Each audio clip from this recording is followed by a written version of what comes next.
Unajua wakati mwingine baada ya chakula cha mchana, hata utakubaliana nami kabla live transmission ianze bunge, baada ya chakula cha mchana speaker alikuwa na shida kidogo. Siniombe tu popote ulipo usimame basi. Tufurahie maana kwa dakika chache sana kinara wetu mpendwa atakuwa narudi hapa, na nimeona Elder Francis Atwoli tayari amesimama, ako tayari. Niombe tu simama mahali ulipo. Simama mahali ulipo. Alafu DJ nimeombwa huu umati unasoma umati, alafu unafanya mambo vile tulifanya mchana. Si namna hiyo? Wale wameketi simama tu. Governor Ojamong, najua unajua kukatika sana. Asante sana. Asante sana. Kuna wengine mnaweza dance kwa kiti, mmeruhusiwa. Niombe tu nipeperushie hii kofia yetu ya chama tunayoipenda ya chungwa. Hebu peperusha hiyo kofia tafadhali, tafadhali, tafadhali. Asante sana. Sasa selector ukiwa tayari, twende kazi. Asante Senator Ochilo Ayako. Najua hapo vumbi itatoka. Hapo wewe na TJ Kajwang sio mchezo, na Rafael Wanjala. Omwami. Twende kazi DJ.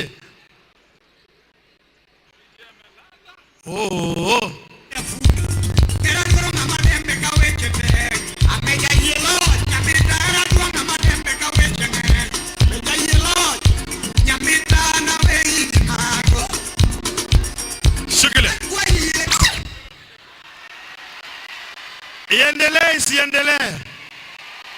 Iendelee. Sasa itaendelea kama umeketi chini. Emmanuel Musindi wa standby. Basi kama unataka iendelee simama. Naona utiendea Molo hata ana jog on the spot. Asante Ledama Olekina.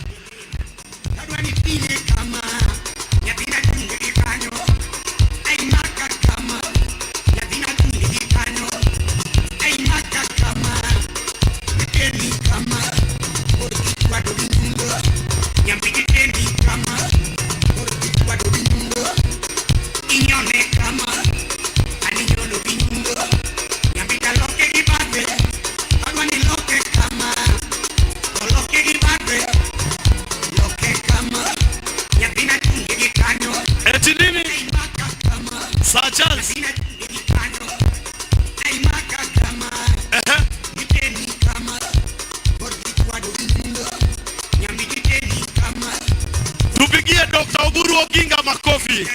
Angalia vile daktari anachwado na nyundo.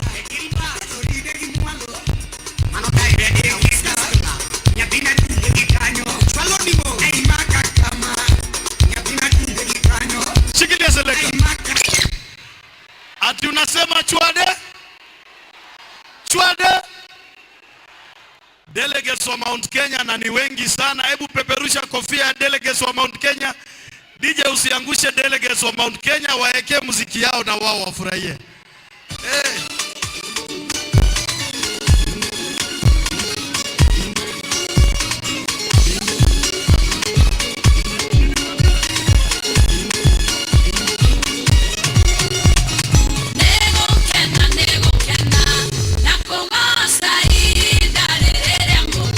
Ruka kiroho.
kofia, kofia, kofia, kofia, kofia, kofia.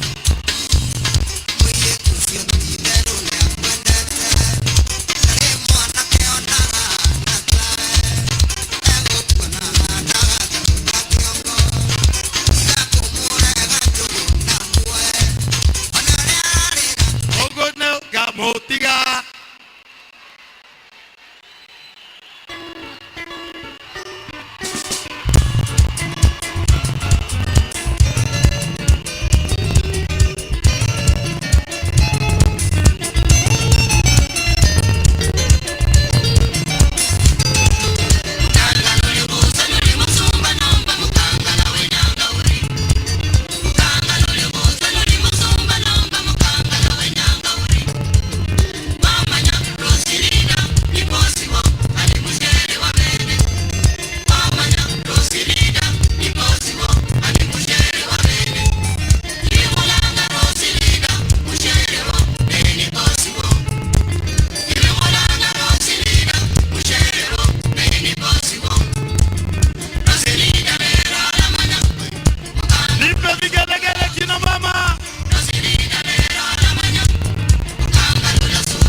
Shikilia kidogo. Tuendelee tusiendelee?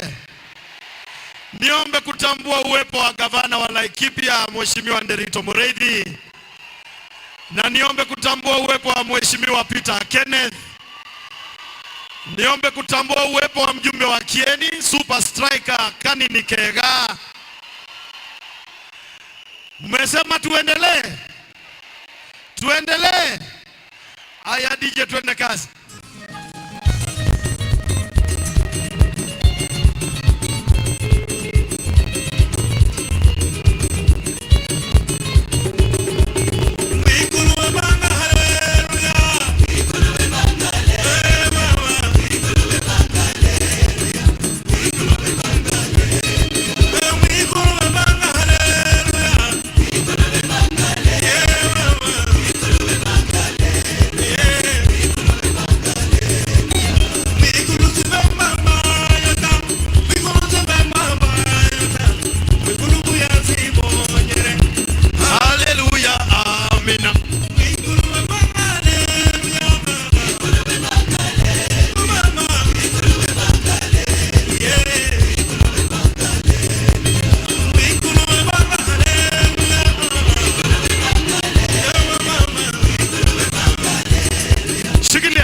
Shikilia. Niweke rero stand by.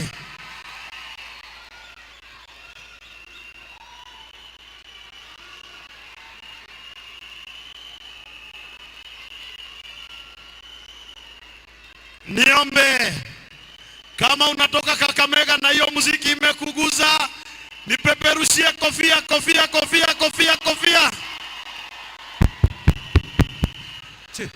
Che. Na watu delegates kutoka Nandi, Elgeyo Marakwet, Uasin Gishu, Baringo wamesema DJ umewaumiza kidogo. Twende kazi.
Hiyo nduru sijaisikia vizuri.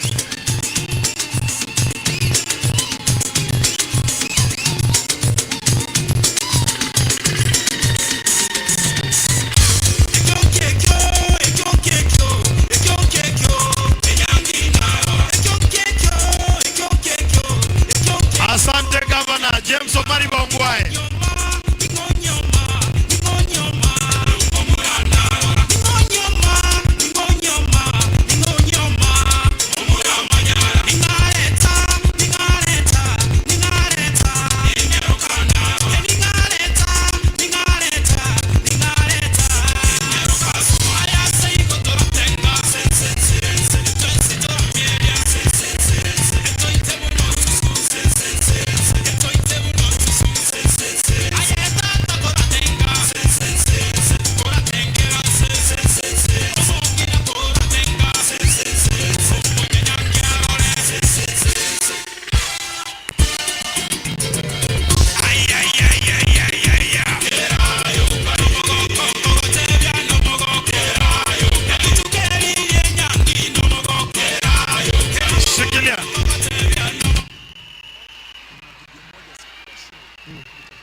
Iendelee isiendelee? Niliona Embarambamba mahali hapa. Munataka Embarambamba? Kabla hiyo muniruhusu nitambue uwepo wa campaign secretariat na bodi hiyo, na niombe members wa bodi musimame ili muweze kuonekana. Asanteni sana, tuwapigie makofi mazuri. Campaign board secretariat, thank you CEO pamoja na wanabodi wengine. Asanteni sana. Wanapwani mpo? Kilifi mpo? Kwale je? Mombasa? Taita Taveta? Tana River? Mwatakaje? Taarabu? Iwekwe isiwekwe? Ikiwekwa mtacheza? Mukiwekewa mtaweza? Aya DJ, wape, wengi wape.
Fatuma Gedi.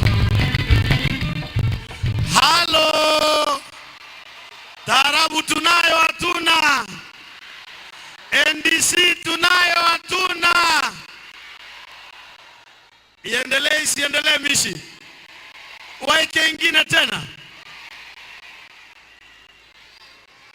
Aya, DJ akiwa anatafuta nyingine kama hiyo. Niombe kutambua uwepo wa Mheshimiwa Jeremiah Kioni. Asante sana kwa kupata muda wa kujumuika nasi hapa siku ya leo. Umekuwa rafiki wa karibu na rafiki mkakamavu. Selector.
DJ.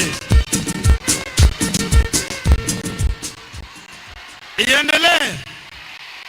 Hii mambo ya kidudu mtu hii.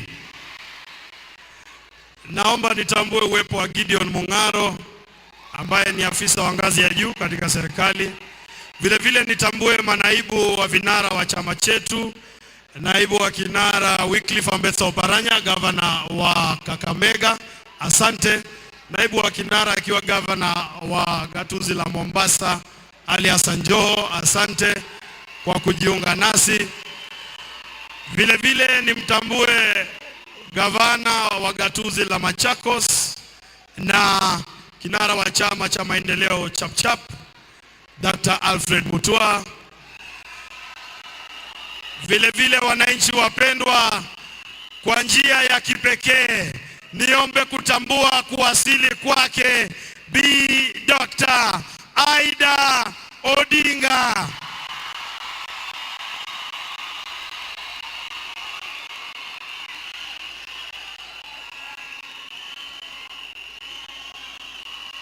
Karibu sana na asante kwa kujumuika nasi.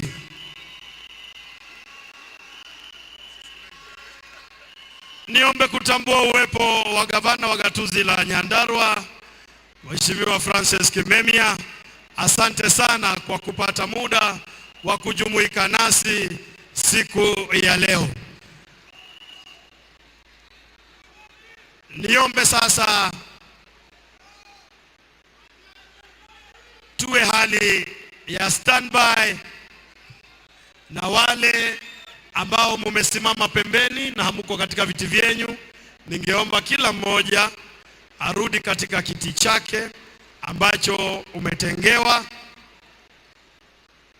kwa minajili ya kujitayarisha kuendelea rasmi na kipindi cha pili cha ratiba yetu ya siku ya leo.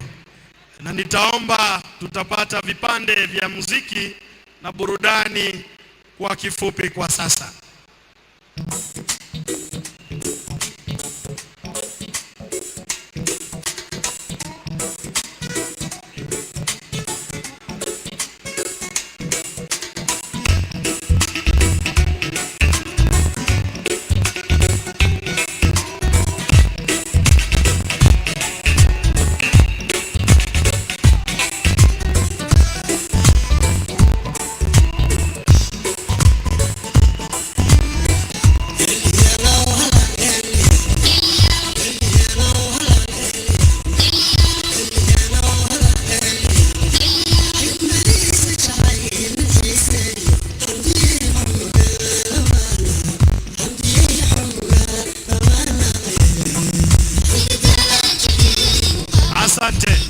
Asante. Naona Fatuma Gedi ulikuwa unacheza sana.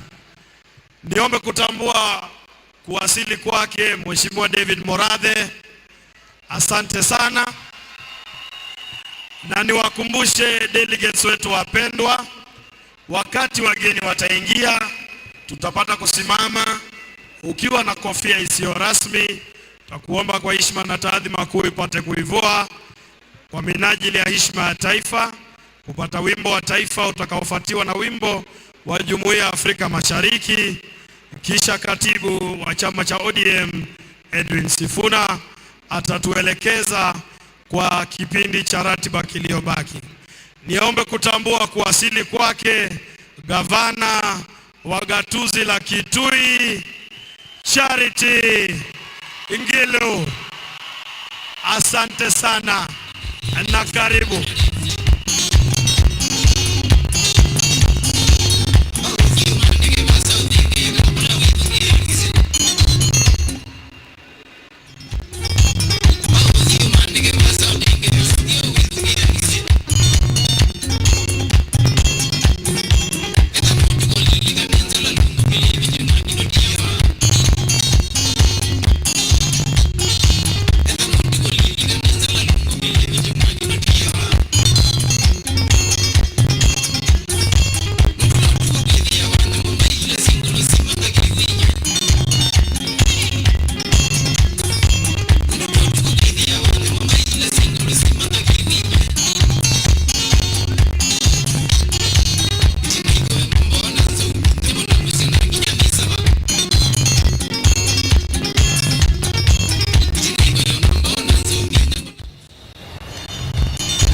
Mwiroreri wa Inooro TV turoka kuriwe imwe kwa imwe kuma kiharo-ini gia Kasarani kuria tweregereire gicunje gia keri kia igongona inene, igongona ria unyitaniri wa kiama kia Jubilee na kiama kia ODM ugukorwo ukihanika.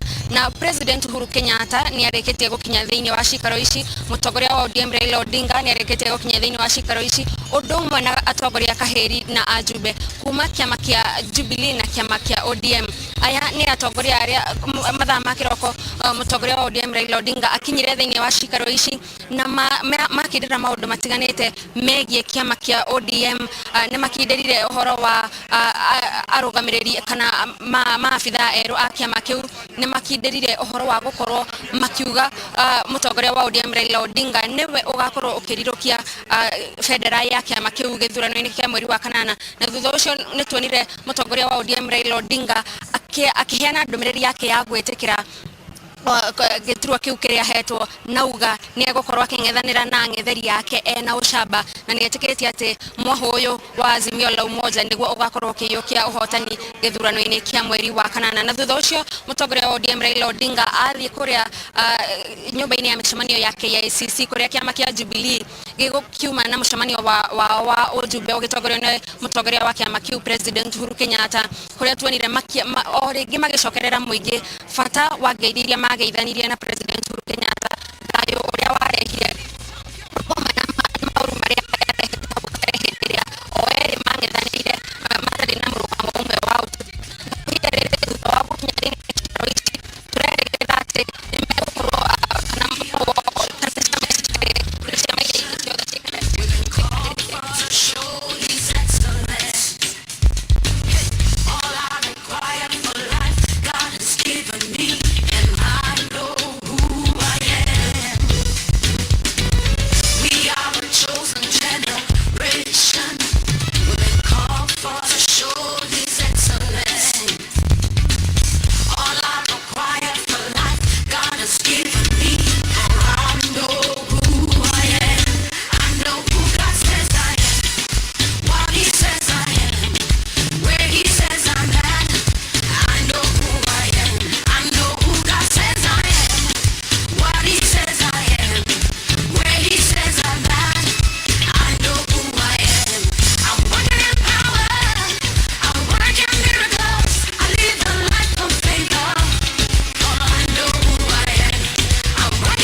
Isiendelee. Niombe kutambua kwa njia ya kipekee uwepo wa katibu wa chama cha Jubilee Raphael Tuju. Mheshimiwa Tuju, asante sana kwa kujumuika nasi siku ya leo. Vile vile gavana wa gatuzi ya Mandera Mheshimiwa Ali Roba, asante sana. DJ iwekelea hiyo.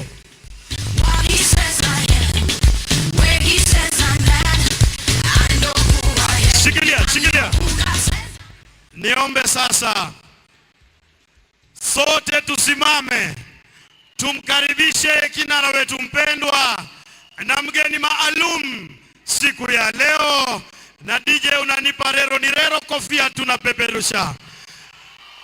Wapi vigelegele?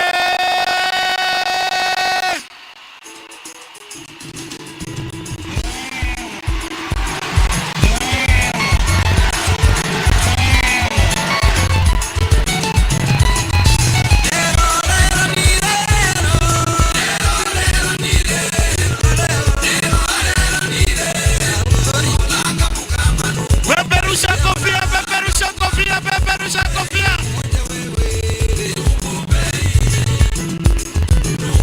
Vigelegele. Weka mabango juu, weka mabango juu. Asemaye akina mama nipe vigelegele. Peperusha kofia, kofia, kofia, kofia, kofia. Inawezekana. Eti nini? Leo ni leo. Weka mikono juu. Inawezekana. Twende chini. Leo ni leo. Mikono juu. Tunaenda chini. Leo ni leo. Mikono juu. Inawezekana. Tunaenda chini. Asante. Asante.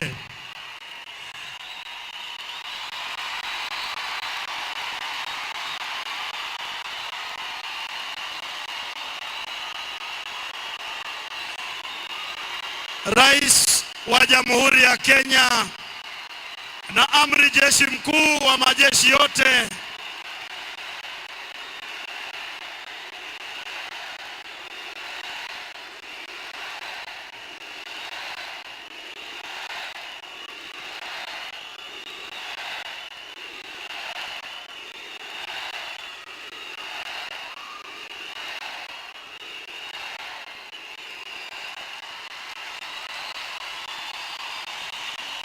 Rais wa Jamhuri ya Kenya na amri jeshi mkuu wa majeshi yote ya ulinzi ya taifa ya Kenya, Mheshimiwa Uhuru Muigai Kenyatta,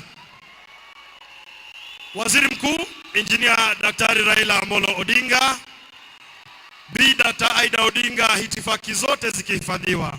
Niombe kwa heshima na taadhima kuu, Mheshimiwa Rais, tusimame wima kwa heshima ya taifa.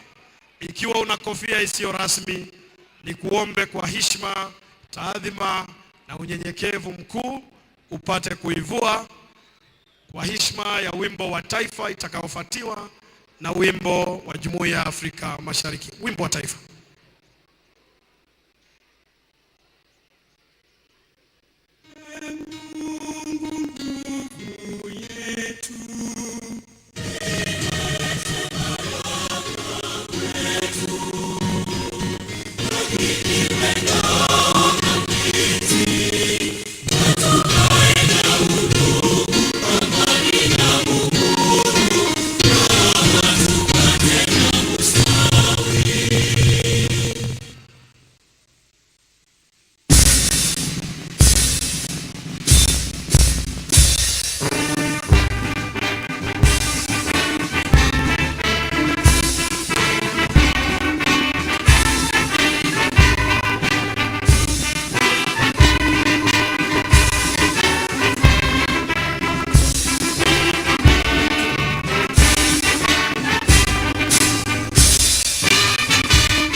Niombe tuketi.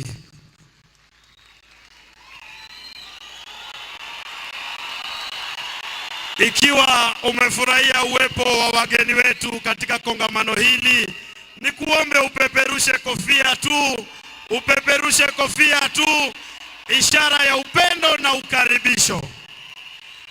Bila kupoteza wakati, niombe kumkaribisha Katibu wa chama cha ODM Edwin Sifuna atuelekeze kwa kipindi cha ratiba kinachofuata. Karibu Wesley.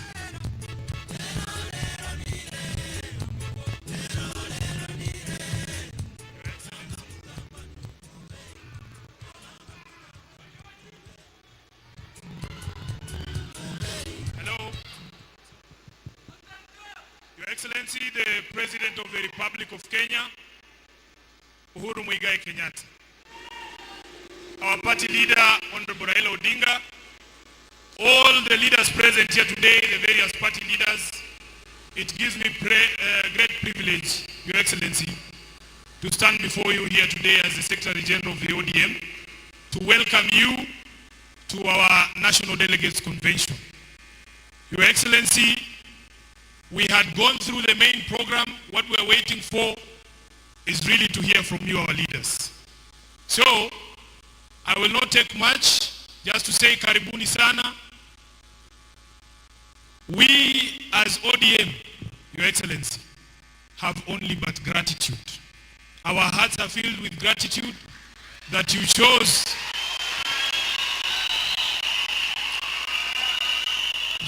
to reach out to our political leader, His Excellency Raila Odinga, and that for the 4 years that the handshake has been in subsistence, Your Excellency, you have chosen to walk the path and stay true to the promise that you made to each other. I want to confirm to you, Your Excellency the President, that we had doubts as ODM. It has been a difficult 4 years. We never thought that we would come to this particular day, and especially because the devil and all his angels, there was one in 1 year, the other one in the other year, telling us every day that this thing was not going to work. Yeah. So, Your Excellency, we thank God that we have come to see this day, and we hope that the journey together will continue even beyond these elections in 2022. The last thing, Your Excellency, I want to speak from my heart and speak for all the members of ODM who are here. Your Excellency, we want to follow the example that was given to us by our great Mama Ida Minpin, who on the 10th of December told the nation that she had released Raila Amolo Odinga to be the father of the nation.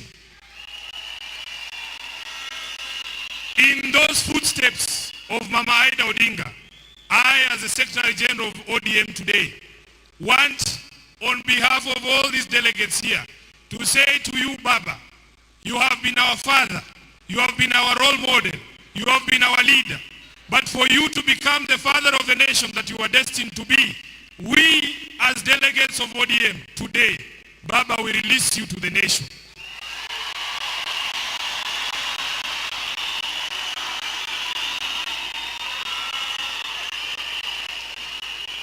We release you, Baba, and please, we would want the rest of the country to see all the good things that we know about you. Every single thing that we believe that you are able to do, every good thing that we know about you, Baba, we want to give opportunity to other Kenyans to also see it. And we wish you all the best. We love you. We have your best interests at heart, and you can always count on this Jeshi ya ODM. Anytime, Baba, anytime. We will be there to make sure that you succeed. With those few remarks, let me take this opportunity to welcome the Deputy Party Leader of ODM, Honorable Wycliffe Ambesa Oparanya,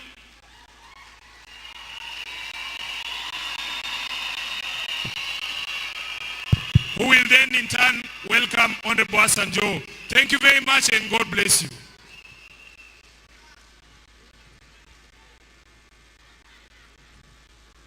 ODM oye! ODM oye! ODM! Muko tayari? Your Excellency, the President of the Republic of Kenya, Uhuru Kenyatta, our party leader, Raila Amolo Odinga na Mama Ida Odinga, na wale viongozi wote ambao wamekuja siku ya leo kuungana na sisi na mkaribisha hapa kwa mkutano huu wa ODM.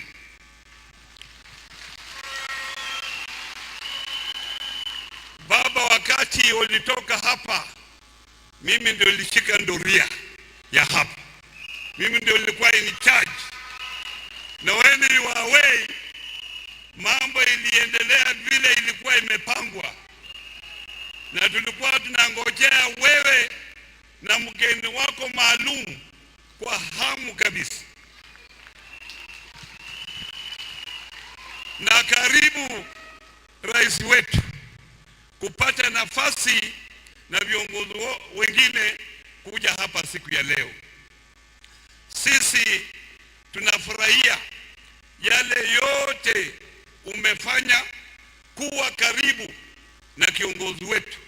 Hii miaka 3 karibu imepita. Hata wakati huo nimeona umepumua kidogo.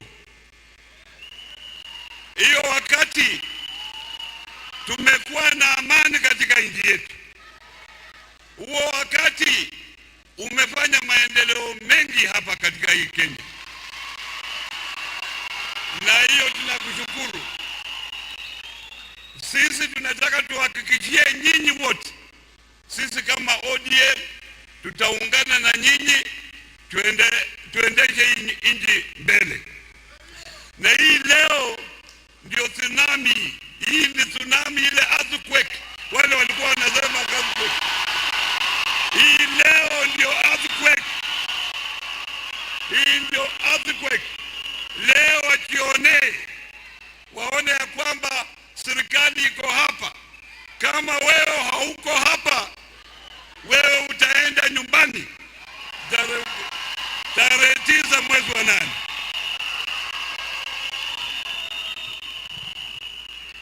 Kazi yangu ilikuwa tu nimkaribishe mrudi bila mmekuja, kwa sababu mlituacha hapa, na nikaribishe ndugu yangu Hassan na make comment na karibishe kinara wetu. Karibu.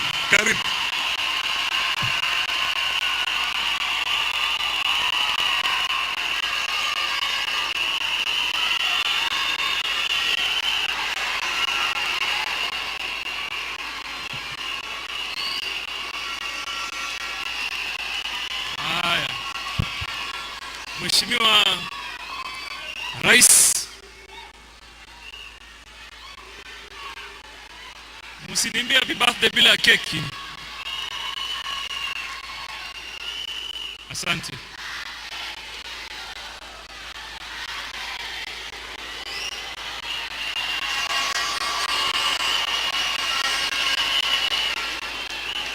Asanteni.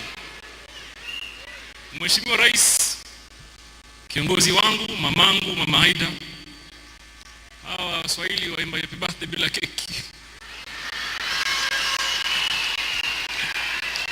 Kwanza mimi nataka niseme nashukuru kuwa na nafasi hii. Leo hii historia inaundwa.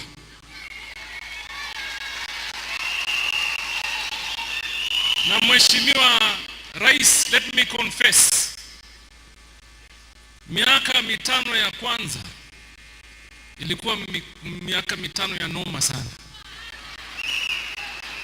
Na iko kitu mimi sijawahi kukuambia, lakini leo nitakwambia mbele ya umma. Kuna watu ambao walikuwa wanatuchocha sana. Baadaye tumeona wamekugeuka hata wewe. Many a times some of your colleagues on your side used to tell us of how much you hated us. Walikuwa wanatuambia hamwezi kupatana. And they had blocked our conversation. I remember, and I'm going to be very candid. In the first term, I was in some office here in Karen, me and my brother, the governor of Kilifi. And the entire time in that conversation, we were only explainful of how much hate you have for us. let me tell you, tulitoka hapo sisi tukikuona kama adui mkubwa sana. And whenever we had an opportunity, tulikuwa tunafyoka tu, tunafyoka. To the point where you shook hands with my father and my party leader.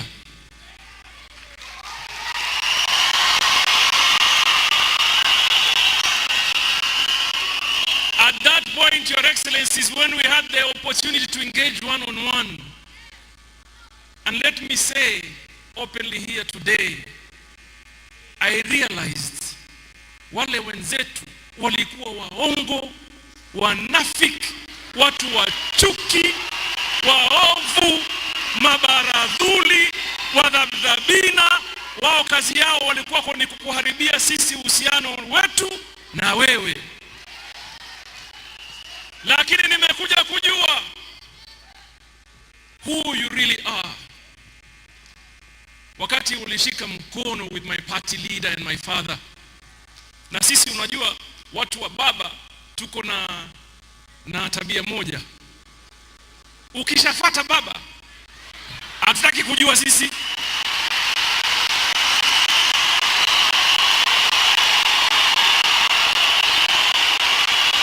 Ukishika baba, sisi wote tumeingia hapo. And that is why by extension, nataka niwaambie wale wapinzani ambao wako na mdomo mrefu.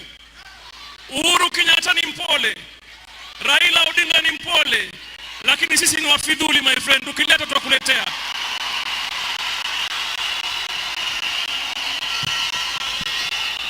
Tuwaambia leo waelewe, safari tumeianza, na wakileta noma tuwaletea noma my friend. Wakileta mbaya tuwaletea mbaya my friend. Wakileta heshima tutawaheshimu. Mheshimiwa Rais and my party leader, there is no words that can define your magnanimity as our leaders wakati mulikaa pamoja. There's no definition. And I liked what you said today while you were at Jubilee, that many people may not, in fact, wanaulizanga pale nje ati hatujawahi kuona kwa nchi nyingine. Who said Kenya cannot set standards? Who said Kenya cannot set standards? And what they don't say, what ile kitu ambaye hawajui ama hawasemi, is that other leaders have followed in the continent. Other countries have followed your way. Lakini kwa sababu wao ni madhabdhabina na mabaradhuli na watu ambaye hawana mbele wala nyuma, wanaongea uongo tu. So Your Excellency, mimi nimeona ile kazi ambayo umefanya. Kazi tumeiona, si mmeiona? Kazi ya Uhuru mmeona, mkuiona? Na ni ile kazi kama unajua juzi Sabina Chege was saying mambo ya kuibaiba, nikasema how they stole our ideas. Because they are moving in sync. You know, Baba believes in infrastructure. And all of a sudden, Uhuru Kenyatta is implementing serious infrastructural projects. So Your Excellency, the President, your vision for this country is in sync with that of my party leader. I want to end by assuring you, you have shown what an African leader is able to do. You have shown us bila chuki na umoja. And let me tell you today what we are ODM musikie na wale wageni wetu. We have not been in the Jubilee government. We haven't been. We have not been. Raila has not held any position in Jubilee government. The only thing that the handshake has done for us is that we stopped talking at each other and started talking with each other. Melewa? Kushika mkono kwa baba na Uhuru Kenyatta ilifungua mlango wa mazungumzo wakati kuna shida ambaye zamani ilikuwa hakuna. Ni jukwaa. Ukipata jukwaa unaongea na mtu ambaye hata hujui hiyo kuangalia manasikia masikii. Sahi, when we have a problem, we call out on our brothers from the government and they listen to us. Iko shida hapo. So I want to end today by assuring you that hii team hapa ambayo iko hapa, kuna wazee ambao wanatufundisha adabu, wanatufundisha mwelekeo, lakini kuna timu noma hapa mzee. Hapa kuna vijana hawezi lala. Hatutafunga macho. Kuanzia my brother Junet Mohamed, yule Masai wetu Alfred Mutua, PK na Kanini Kega na wengine na wote, I want to assure you, Your Excellency, safari hii wakivyoga tutavyoga, wakisema tutasema, wakigonga tutagonga. Paka tarehe 9 mimi, as ODM today, we endorsed our party leader, and I want to tell you, it is my hope and prayers and belief that on the 9th of August at 11 p.m. the 5th president of the Republic of Kenya shall be Raila Amolo Odinga. Tumekubaliana wana ODM. Nataka nimalizie hiyo iimbe kwa masikio ya Mheshimiwa Uhuru Kenyatta mpaka leo kilala isikie tu. Tuendelea pamoja, sivyo? On the 9th of August at 11 p.m. the 5th president of the Republic of Kenya shall be Raila Amolo Odinga. Your Excellency, come and talk to us. Karibu baba.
ODM hoye!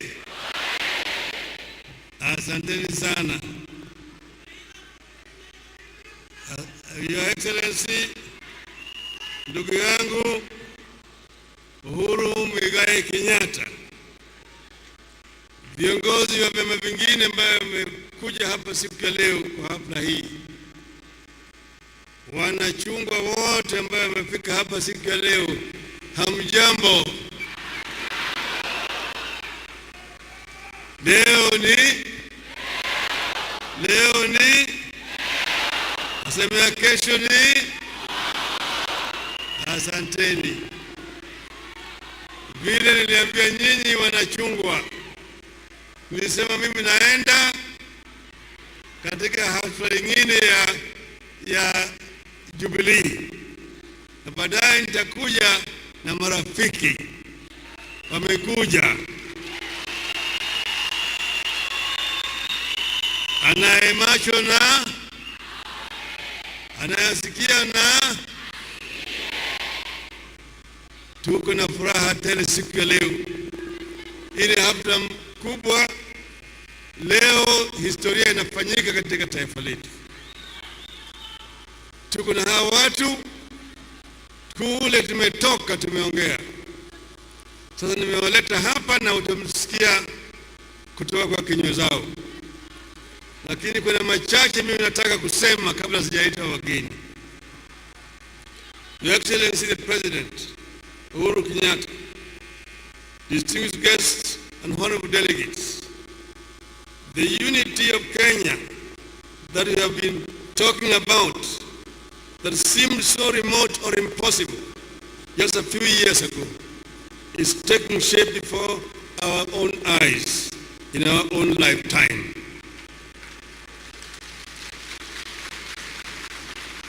We are no longer deferring the quest for unity to our children. Neither are we deferring the turbulence and the pain of divisions for the next generation. We are fixing things right now. Take a look around you, wherever you are seated, or wherever you are watching this from. Chances are that next to you or in the crowd is someone you once swore you would never sit together with, discuss politics with, or support in a similar cause.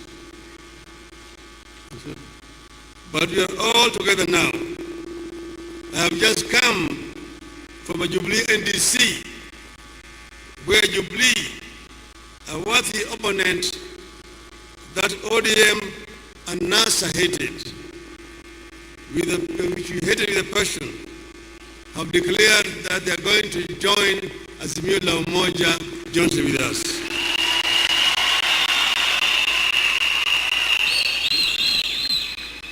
Here with us, as you can see, the Jubilee Party leader, His Excellency President Uhuru Kenyatta, an avid campaigner who had some very strong views on ODM and our NASA coalition in the 2017 elections.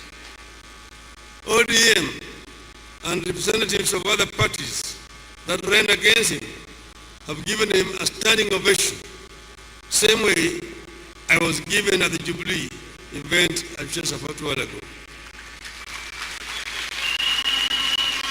In the recent days, Mr. President has gone all out to support my candidature because he believes it is in the best interest of the country. Kenya is changing and uniting one handshake at a time. To quote Abraham Lincoln, whoever can wait for it can see it. Whoever stands in the way will be run over by it.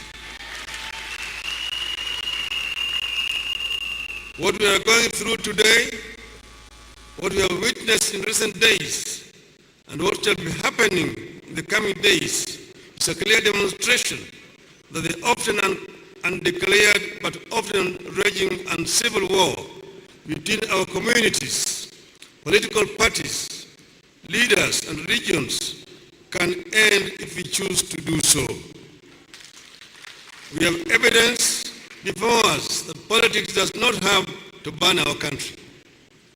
We have evidence before us that the feelings of helplessness, impotence, fear, loathing, dread, and panic that often grip this country because of politics can be countered and reversed to give way to genuine and sustainable recovery. So much can change in so short a time when actors in a critical theater like politics agree to unclench their fists, shake each other's hands, and share their hopes, fears, and aspirations for the nation. We did this with President Kenyatta 4 years ago, to be exact, on the 9th of March 2018. He braved the hardliners. I did too. In the sittings that were initially tense and looked like a waste of time, we came to learn that we actually shared similar aspirations for this country. We came to learn that we were in agreement on what we needed to do as a country to be able to realize those aspirations. I said, unity of our people. Uhuru said, unity of our people. And then we said, let's go to work. Hence the handshake that has brought us here. We are in this to restore the soul and secure the future of Kenya. We are all agreed that whatever the rhetoric, the economic model, the technology we adopt, or the number of votes we win at an election, the only thing that will make the ultimate difference in the life of our people is unity. Unity, unity, unity. Getting Kenya together is a battle we must fight and win. It is my prayer that all Kenyans can join this cause. It is a worthy cause. Nations do not progress just because of change of guard from one president to another or shift of power from one party to another. It takes leadership that has faith in the country, vision in the country, and courage to sell the vision to the people and unite them behind it. It is happening today. It will continue in the days and years ahead. Kenya must return to factory settings. Our independence came as a result of our unity. That's where we must return. Today, the people of Kenya are experiencing numerous problems that we are all aware of.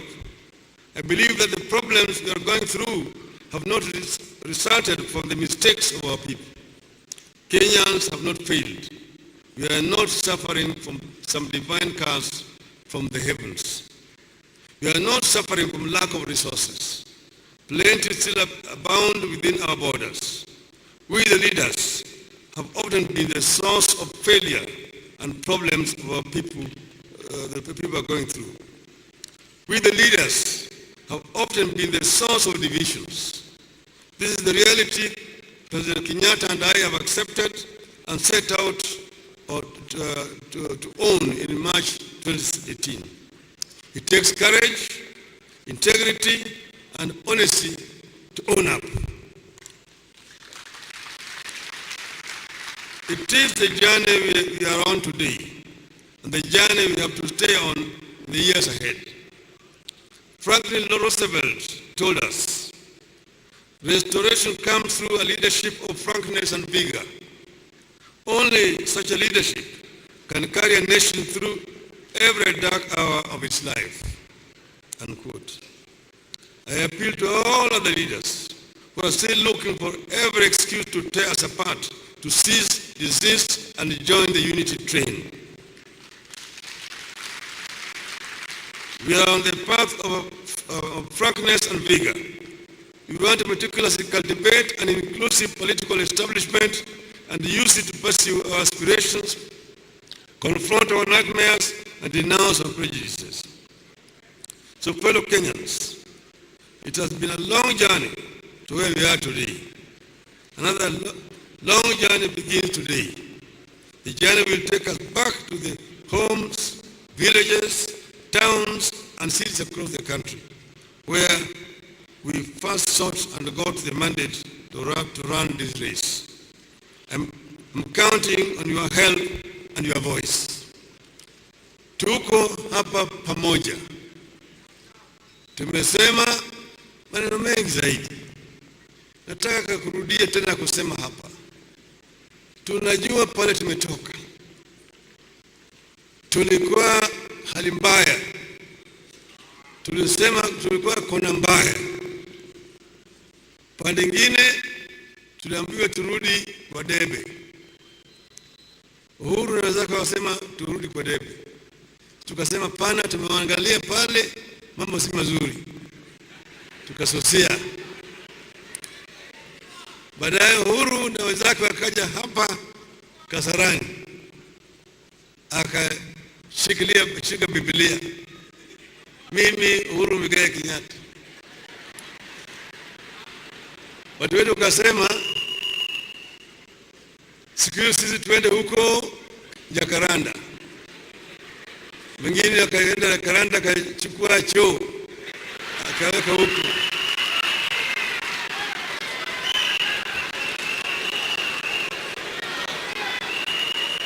Kwa Jacaranda inanuka. Baadaye sasa sisi tukasema mambo mbaya sasa. Kama ni mbaya ni mbaya.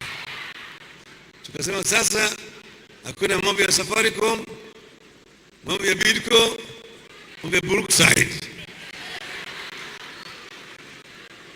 Alafu tukasema sasa kila Jumanne barabarani maandamano.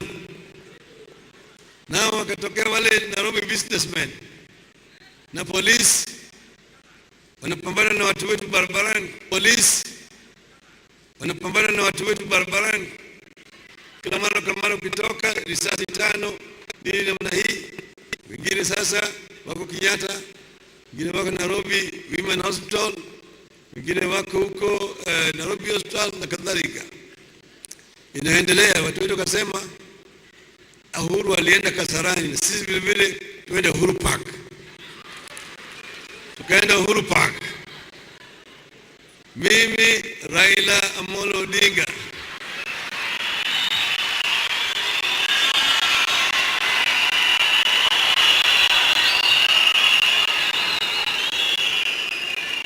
mambo yakawa mabaya. Sasa baadaye watu wetu wakasema sasa wewe umeshakuwa rais, sisi kwanza tuonyeshe kwamba sisi serikali katika eneo zetu zote, tutoe picha ya Uhuru turundike mahali tuyachome, alafu tuseme sisi sasa ni serikali.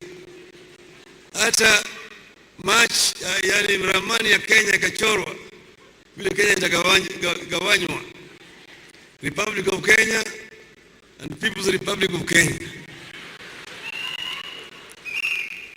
Alafu sasa wakasema tuanze rogota ushuru eneo zetu zote tuendeshe serikali. Mimi nikasema tukifuata njia hiyo tunapeleka Kenya Somalia. Uhuru watu wake wakamwambia ile kitendo Raila amefanya amezini, ile ni treason, tumshike tumpeleke mahakamani, kisha tumpeleke kamiti tumnyonge, mambo ikwishe. Uhuru vile vile akaona hiyo italeta shida mingi, tutapeleka sisi Somalia. Ndio sasa sisi tukakutana tukaongea kwa kirefu zaidi. Wewe unaniita mimi mlevi,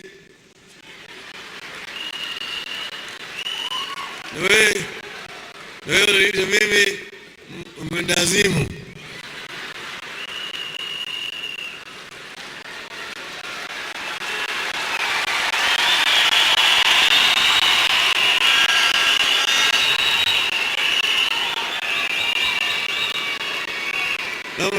Pale tukakaa pale tunaangaliana tu, chuki mingi zaidi. Baadaye mambo yakapoa. Tulikuwa wawili tu, tumeketi masaa 13 tukiongea. Kasema imetosha, tukutane tena masaa 6, kwa jumla masaa 19. Tukaamua kwamba sisi tutatembea pamoja.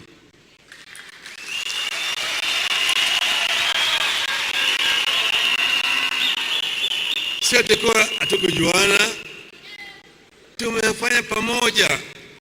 Wakati ile ya katiba ya 2005, wakati jamaa walitoka huko Bomas, tukakuja. Uhuru alikuwa kiongozi wa upinzani, mimi nilikuwa ndani ya serikali. Tukakapo tukakuja tukazungumza pamoja, tukaongea pamoja, tukasema tutaendelea pamoja, na tukawa pamoja. Tukaunda chama ya chungwa ODM pamoja. Uhuru ni a founding member ya ODM.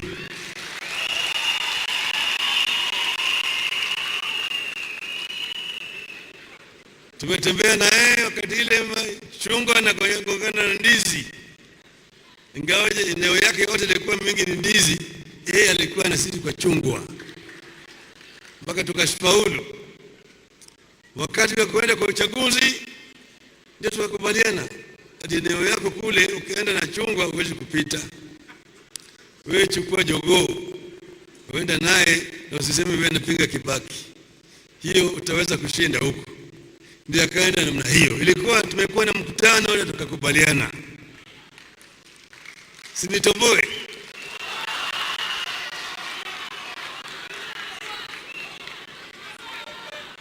Kwa hivyo sisi tulikuwa pamoja na Uhuru. Wakati ile tulisema tukishinda uchaguzi wewe utakuwa ni mwanakanu, lakini utasema wewe ni mwanachungwa, tuko pamoja. Tukafanya namna hiyo. Yeye KANU ikapata viti huko wakati hiyo. Kwa hivyo sisi tunajuana.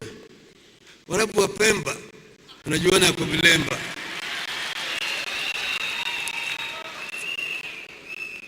Kwa hivyo baadaye sasa tukafanya kwa serikali ile ya mseto.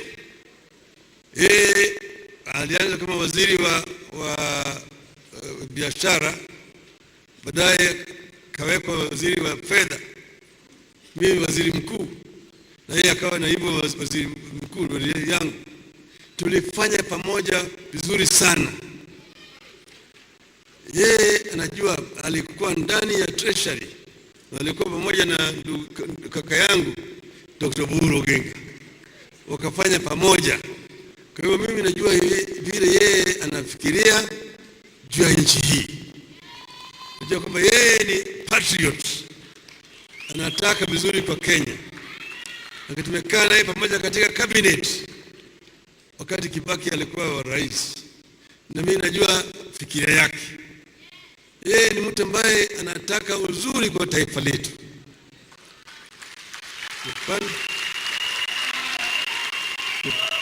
Pande ya maendeleo, yeye anajua sana, tena anaelewa mambo mengi zaidi. Mambo ya maendeleo anaelewa. Kwa hiyo mimi niseme, maana yake yeye hawezi kusema haya yote. Mimi naweza kusema. Anajua kuchapa kazi. Ndio sababu tukakubaliana na yeye, nikamwambia mimi nitakuwa mshauri yako. Sitaki chochote kwa serikali. Sitaki kupatia mimi kazi au watu yangu yoyote tunichukue mtu yangu awe waziri, hapana. Watu yangu watabaki kama wapinzani katika bunge, lakini watakuwa ile kitu inaitwa kwa kimombo Her Majesty's Loyal Opposition.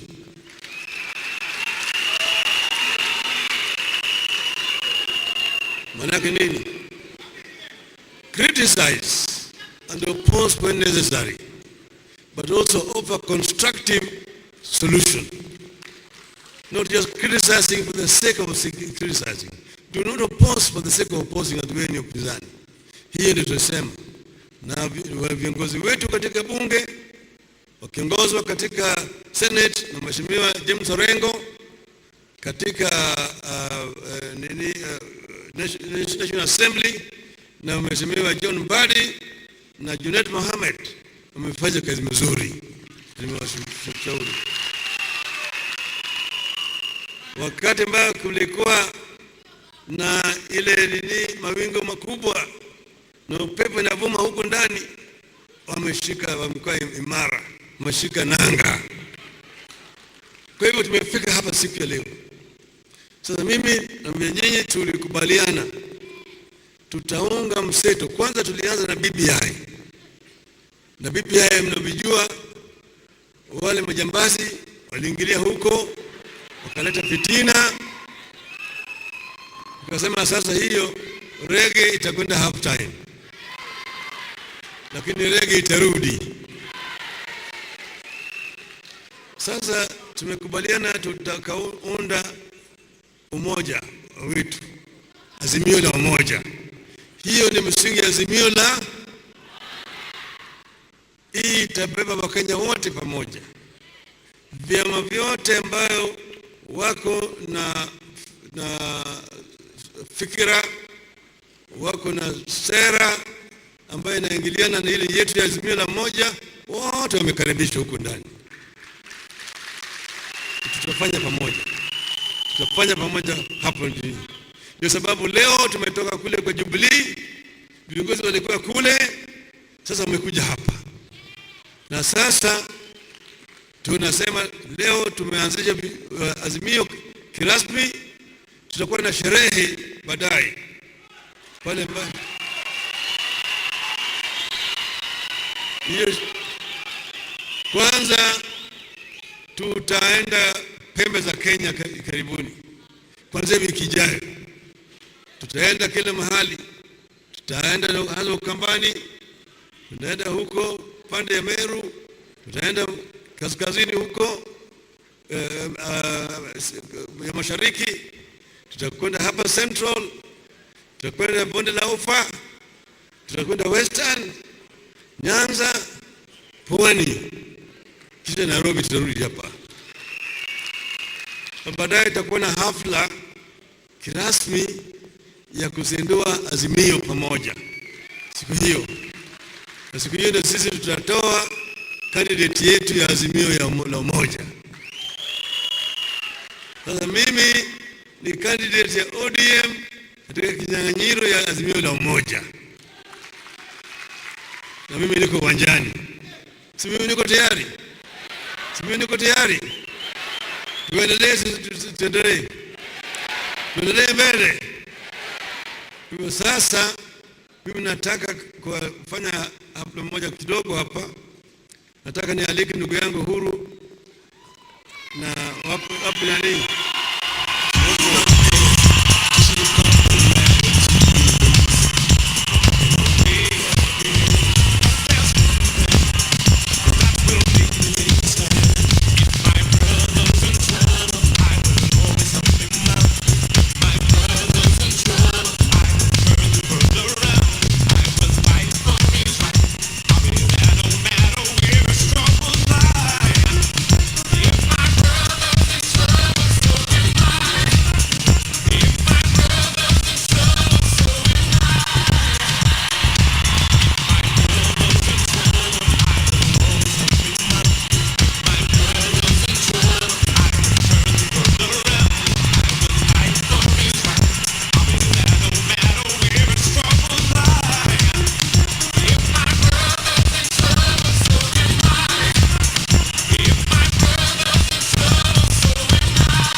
Sasa viongozi wengine, Gideon Moi, Professor, where are the other cups?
kuna viongozi ambao mimi nitawaita wasalimu nyinyi kwa haraka haraka.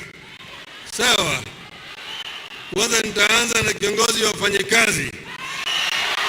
Msafiri.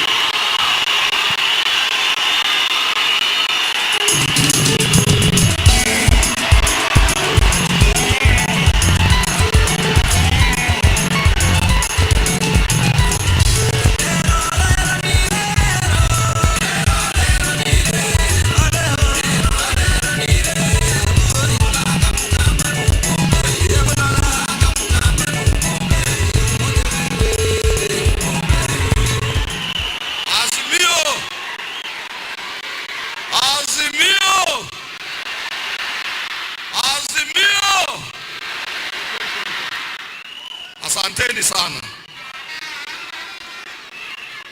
Namshukuru Rais kwa nasi hapa, President Uhuru Kenyatta.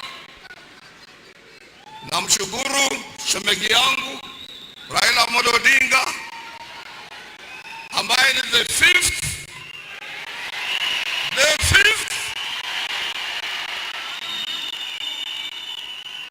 dadangu Mama Ida, waheshimiwa ambao wako hapa wote, viongozi. Mimi sina mengi ya kusema. Ninamuona my partner in crime, ndugu David Mrathe. Mimi mwaka wa 2017 siku ya May Day, na nafikiri wengi walishangaa sana, na nikisema hilo jambo huja na likaonekana,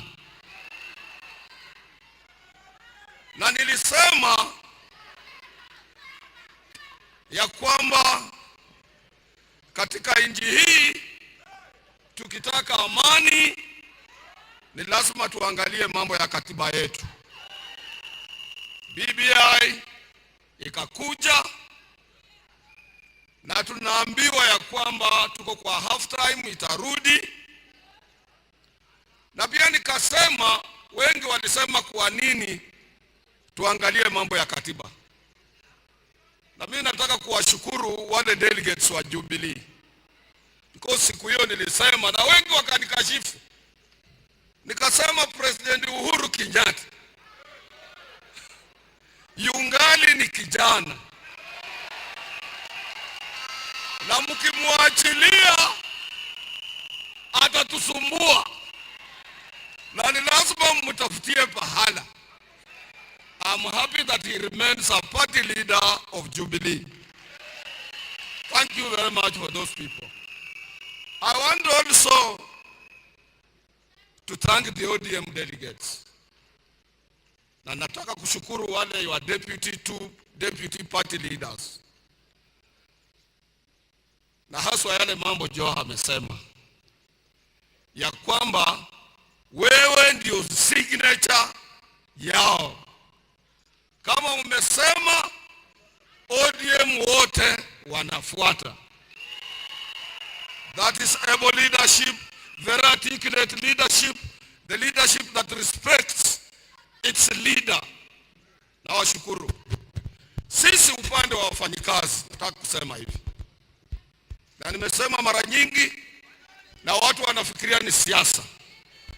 Mwaka wa 2014 kama president wetu na deputy wetu bado wanafaa tai nyekundu, mimi nilisema ya kwamba deputy wetu hawezi kuwa president kwa ajili tabia yake haiambatani na kiti cha president.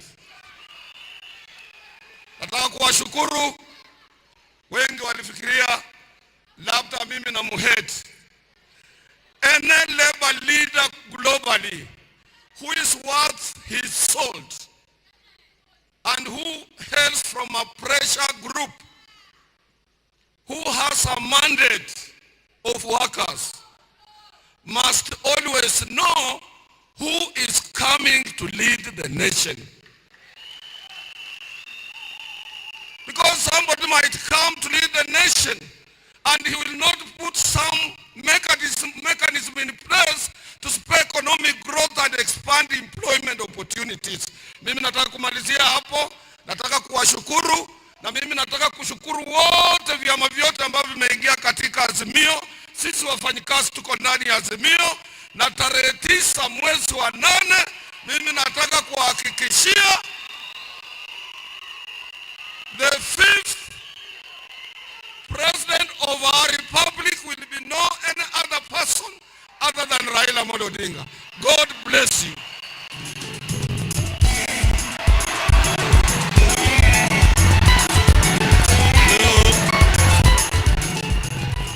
Sasa wale nitaita dakika mbili. Mheshimiwa Peter Kenneth.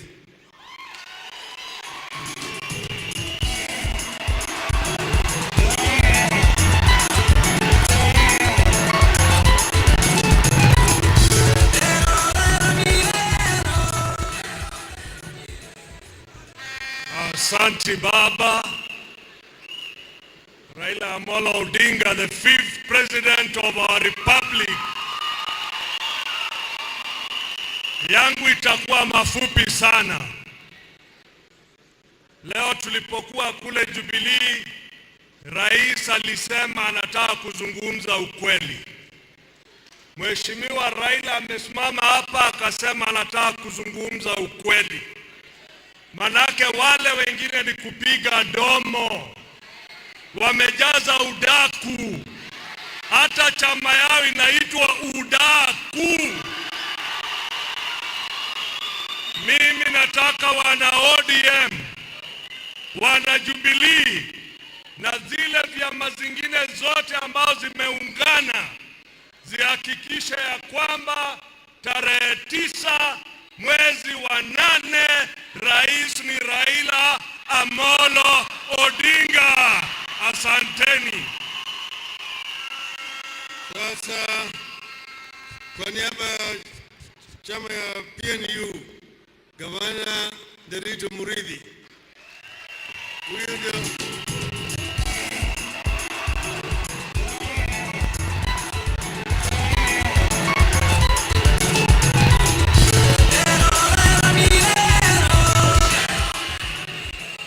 Asante sana. Rais wa 5 wa Jamhuri ya Kenya, the Right Honorable Raila Amolo Odinga, Rais wa 4 wa Jamhuri, Mama Aida na viongozi wote. Jana tulikuwa na NDC, chama ya PNU kule Bomas, na sisi tukasema kwa kauli moja kwamba sisi kama wanachama wa chama ya PNU, every single one of us, we shall campaign, we shall work hard, because we are certain of our intention that the 5th president of the republic shall be Raila Amolo Odinga. Na nikome hapo, mimi pia nahudumu kazi ya kuwa chairman wa Presidential Campaign Board ya Baba. Na kwa hivyo tunawasihi nyinyi nyote wa Kenya, wana ODM, na bodi iko hapa, mwapigie makofi. Tunawasihi twende kona zote za Kenya, tuuze sera zetu, kwa sababu tunaelewa wale wengine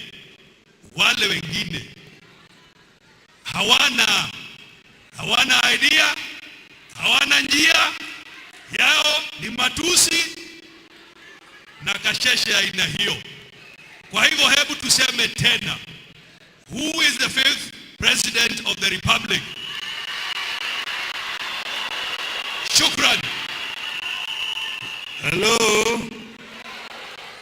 Tunataka kuita Governor Machakos, Governor Alfred Mutua.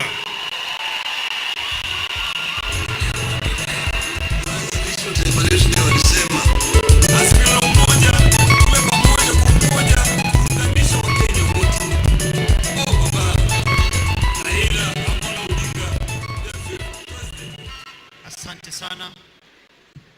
rais wetu Uhuru Muigai Kenyatta, rais wa 5 anayekuja Raila Amolo Odinga, viongozi wote walio hapa. Mimi na point 4 nitasema kwa njia ya chap. Point number ya kwanza ni kwamba congratulations ODM, congratulations for this great day, na kusema ya kwamba lazima Kenya tusonge pamoja tukiwa watu ambao wanafaa kuwa pamoja ndio tujenge nchi yetu. Kusema kweli, leo tunaongea siasa, lakini siasa kazi yake ni kujenga nchi, ndio wananchi wapate maendeleo, ndio tuwe na pesa kwa mfuko, ndio akina mama waache kutembea kilomita nyingi wakitafuta maji, ndio tuwe na barabara, ndio tuwe na maisha mazuri ya kujienjoy. Kwa hivyo sisi tumekuja hapa kupanga azimio ndio tuwe na maisha mazuri. Jambo la tatu ni hili. Juzi nilisema hivi, nataka kurudia tena. Kuna jamaa mmoja ambaye Uhuru Kenyatta alimleta. Ametajwa walikuwa wamevaa tai nyekundu, wameshikana mikono, wakasema wanaunda serikali. Uhuru Kenyatta ambaye anamjua kabisa baadaye akamkataa. Hapo awali tuliona ya kwamba wewe Raila Amolo Odinga ulimweka kwa Pentagon, ukatusumbua sana nikiwa namfanyia Kibaki kazi. Wewe pia unamjua ukamkataa. Hata Rais Daniel Arap Moi aliyemlea mwenyewe, wakati siku zake za mwisho alisema hataki kumuona. Sasa huyu mtu ambaye wale ambao wako karibu na yeye wanamfahamu wamemkataa, je, sisi tutamkubali kivipi katika nchi yetu ya Kenya? Kwa hivyo naomba wa Kenya sisi wote tujichunge kabisa. Na mwisho ni kusema hivi, kama vile Mheshimiwa Joho amesema, sisi tuko gangari, wakipanga tutapangua, wakicheza tutawacheza, wakiruka tutawategua. Basi wajue kwamba sisi hatutaki mchezo, tuko tayari, kwa sababu mimi nikiwa chap nilikuwa nasema naitisha kiti cha urais, lakini nimeona ya kwamba hapa nina rais wangu Raila Amolo Odinga. Mola wabariki. Mheshimiwa Cyrus Jirongo.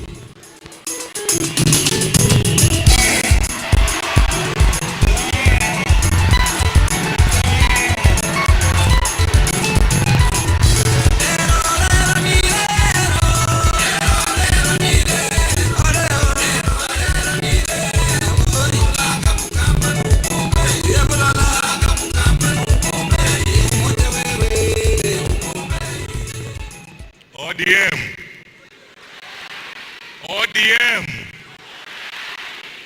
Asante. Kwanza nataka nichukue nafasi hii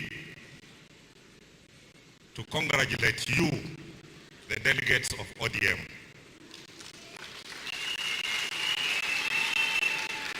Mumefanya jambo la busara. Mheshimiwa Joho, Mheshimiwa Oparanya, mlifanya jambo la busara, mkajiondoa kwa kinyang'anyiro ya kuwa flag bearers wa ODM, mkawachia mzee wetu Engineer Raila Odinga. Na washukuru. Sisi kwa upande wetu kama wanaoka, we are very clear. Rais Kenyatta anataka kuacha taifa ambalo limeshikamana. Rais Kenyatta anataka kila mmoja wa Wakenya wakiwa pamoja na mzee wetu Raila Odinga wafurahie kuwa Wakenya. Nyinyi ODM mmetupatia kiongozi ambaye tunamheshimu. Sisi katika One Kenya Alliance tutawapatia kiongozi. Sisi zote pamoja tutachukua kiongozi yule atakuwa rais tarehe 9 mwezi wa 8. Jubilee wamesema hawa watoi mtu. Sasa itakuwa stool ya miguu mitatu. Tuna mguu wa OKA, tuna mguu wa ODM, alafu tuna mguu wa Jubilee. Na hiyo ndio rais atakalia. Kwa hivyo nataka kuwarudishia shukrani kama wana ODM kwa kuchagua rafiki yangu, na mkae ngangari. Na sisi tukisema tunafanya. Si mnajua hivyo? Kwa hayo machache, Mungu awabariki. Thank you very much. Gavana wa Makueni, Profesa Kibuza Kibwana.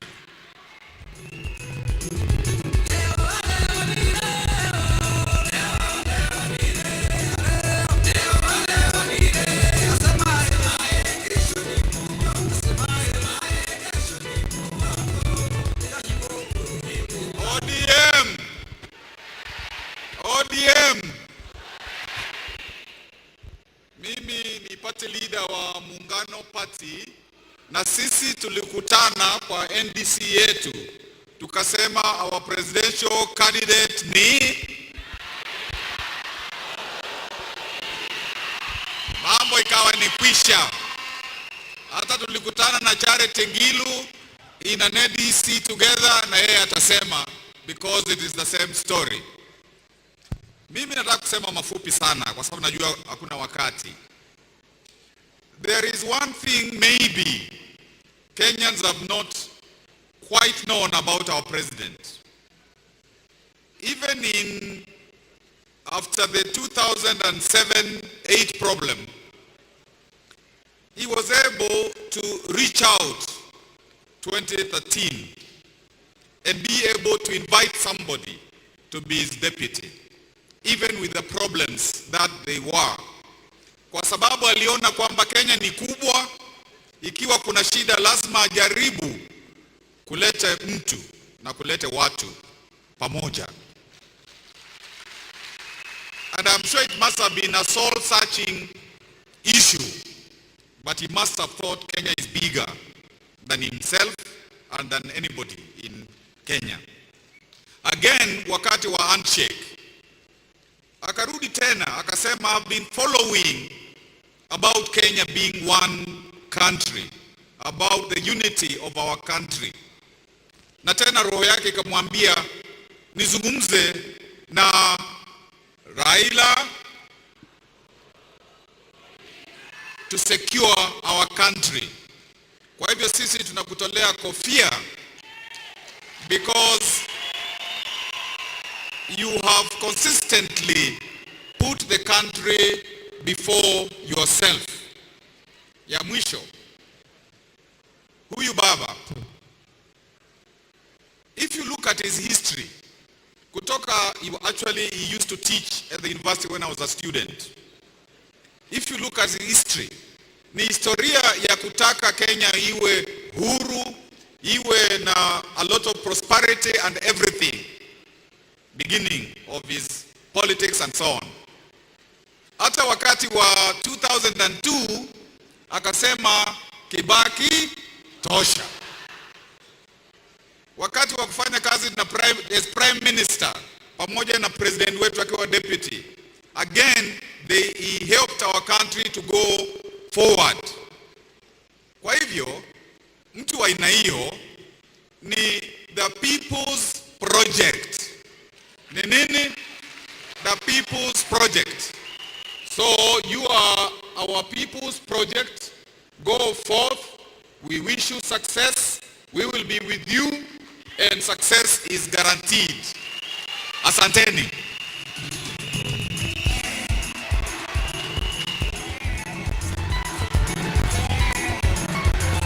Sasa niko na mwakilishi wa chama cha Wiper, ndugu yangu Bwana Makwere.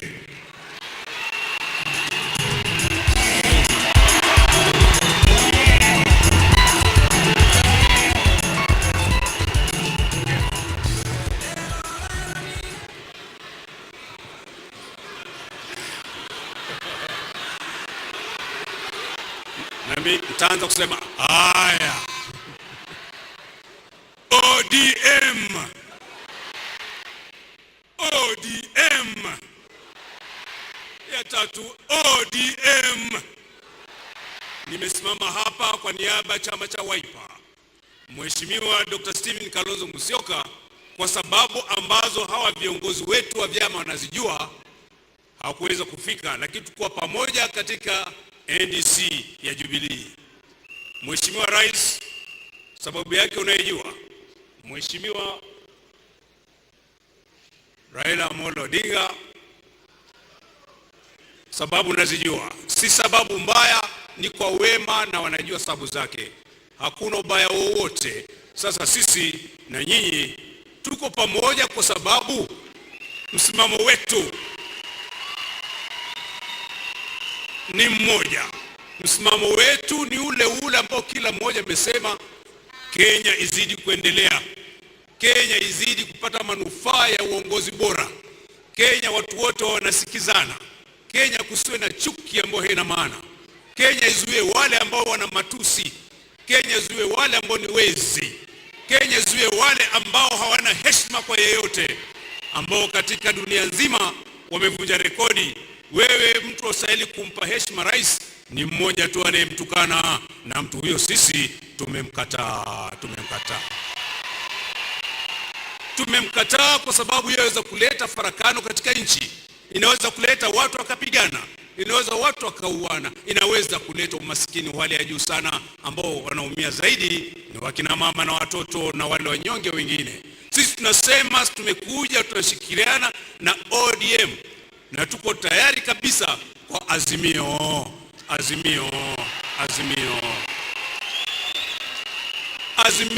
la umoja, azimio la One Kenya Alliance, azimio la One Kenya, azimio, lakini neno ni azimio la Kenya moja, azimio. Sisi tuko tayari, tusonga mbele na nyinyi kabisa. Dr. Stephen Kalonzo Musyoka amesema niwaambie yeye na wenzake my seniors, na hakika Mheshimiwa Gideon Moi ataeleza zaidi. Wao kama OKA wako tayari kwa mazungumzo na mambo yatakuwa sawa. Mheshimiwa Rais, ndugu yangu Raila Amolo Odinga, hongera sana. Sisi tunakupa heshima kubwa sana kote Kenya, kila chama, kwa sababu ile barabara uliyofuata kwa kuhakikisha kwa Kenya ina amani, kwa hakika wewe waongoza.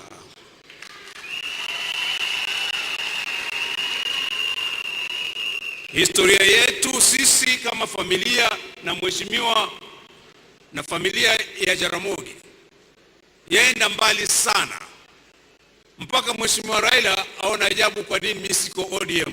Niko huko kwa roho yangu ndani, kwa sababu hata akija nyumbani, akija Pwani, rafiki yake mkubwa number 1 ni my elder brother Mbwana Waraka. Ndivyo sivyo? Akija huko hakosi kumpigia simu. Ngifika nyumbani, basi yule mmoja ni Wiper, mmoja ni ODM, sarakasi hiyo. Lakini Mungu ametuleta pamoja na ushindi ni wetu Kenya, ushindi ni wetu, ni wetu. Asante. Sasa mama na baba Jogoo, Mheshimiwa Gideon Moi.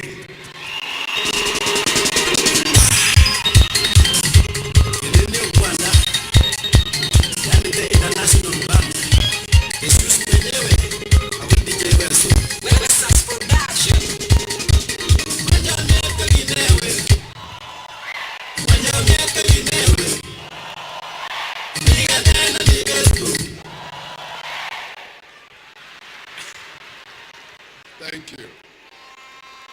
Your Excellency Raila Amolo Odinga,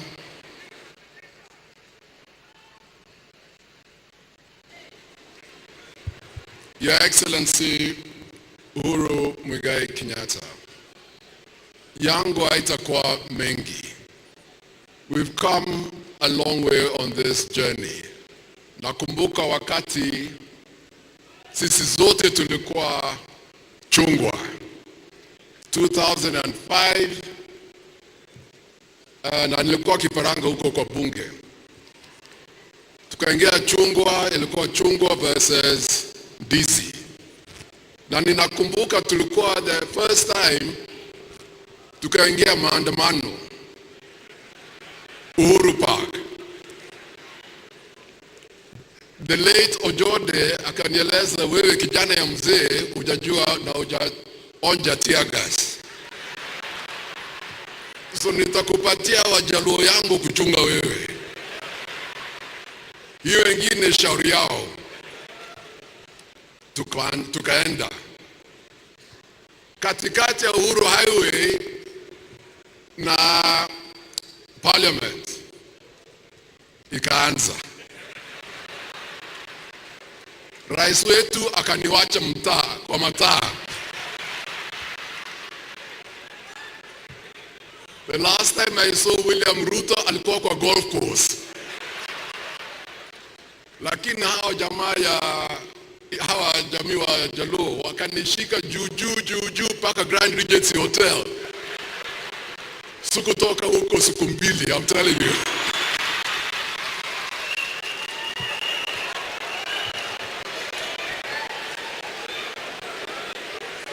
Nikajua sasa maana ODM na opposition politics. Ndio hiyo tumesema hatutarudi huko tena.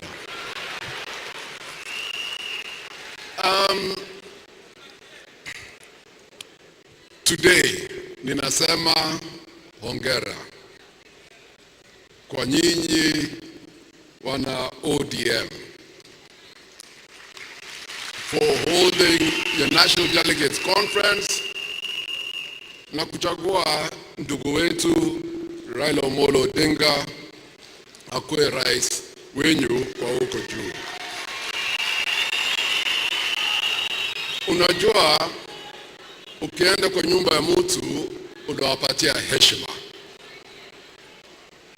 na tunasema hongera. Na kila nyumba wako na jogoo yao, si ndio? Wenyu muko nayo, kwetu tuko nayo, sisi kama wana Oka. What is important, ukituona sisi tuko hapa, ndio kwamba tumekubali that those who we can do business with are here.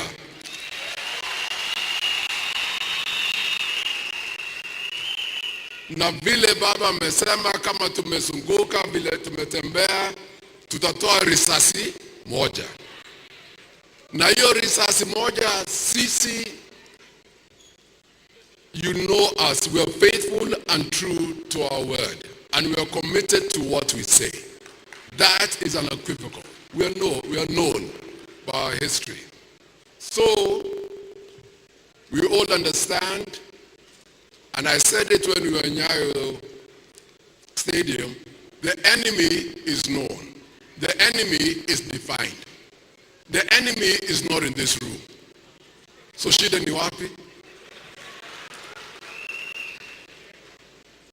We just get on with the business at hand.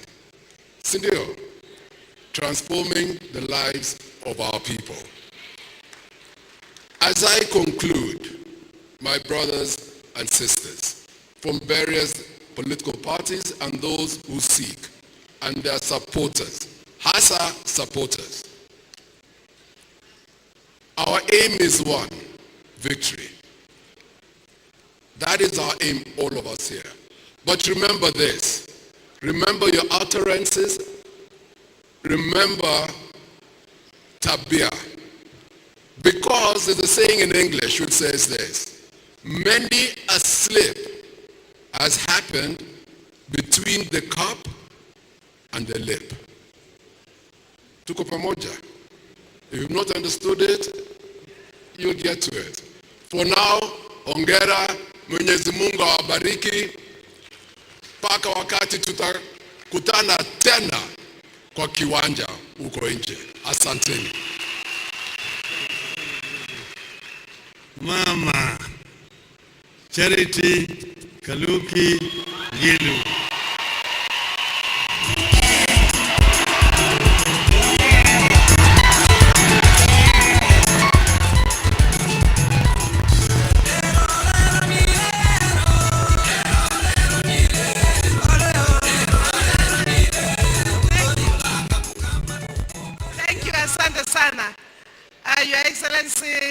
Mheshimiwa Uhuru Kenyatta, President of the Republic of Kenya, Mheshimiwa Your Excellency Raila Amolo Odinga, we believe you are going to be on the 9th of August this year.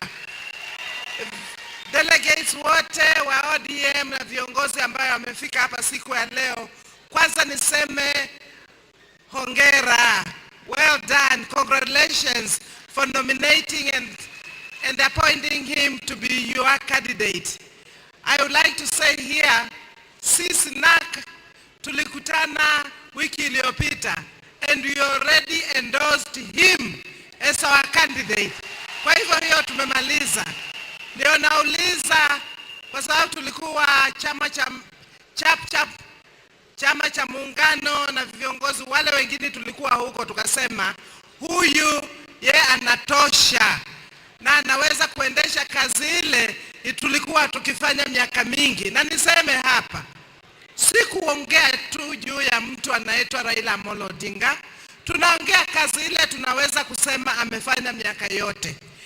Hii mkiona ugatuzi hii sasa tuko na pesa mashinani, hakuna mwingine alipigania sana kushinda Mheshimiwa Raila Amolo Odinga.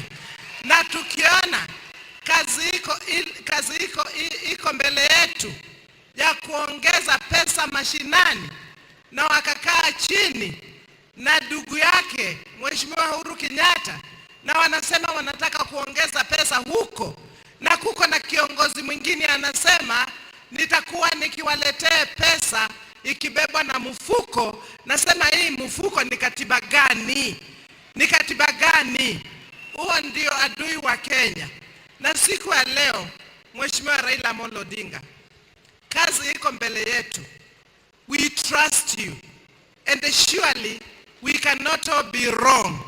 Mheshimiwa President Uhuru Kenyatta amesema si lazima, na tunaona amefanya ile alisema, ati uongozi wa Kenya presidency itoke kwa jamii moja, ikitoka hapo inaenda kwa wengine. Sasa mwaka huu inaenda kule. Your Excellency, you are true to yourself.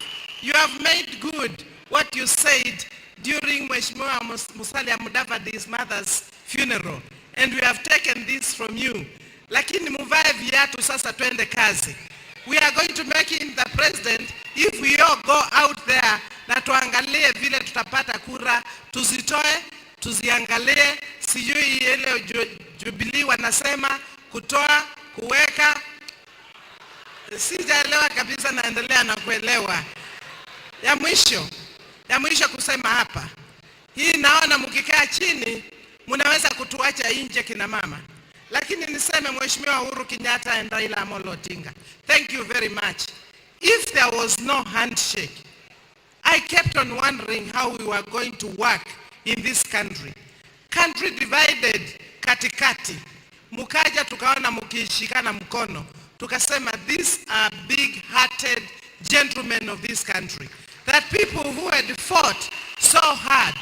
Kwa hivyo naweza kusema kina mama wote, jeshi la kina baba, musimame, muonekane, musiachwe nyuma, nyinyi musimame. Jeshi lote ya baba musimame, pahali kina mama mko musimame. Hatutaachwa nyuma. Baba unapewa, usimame baba. Unasimamiwa na kina mama. Na saa ile unaona wote hapa.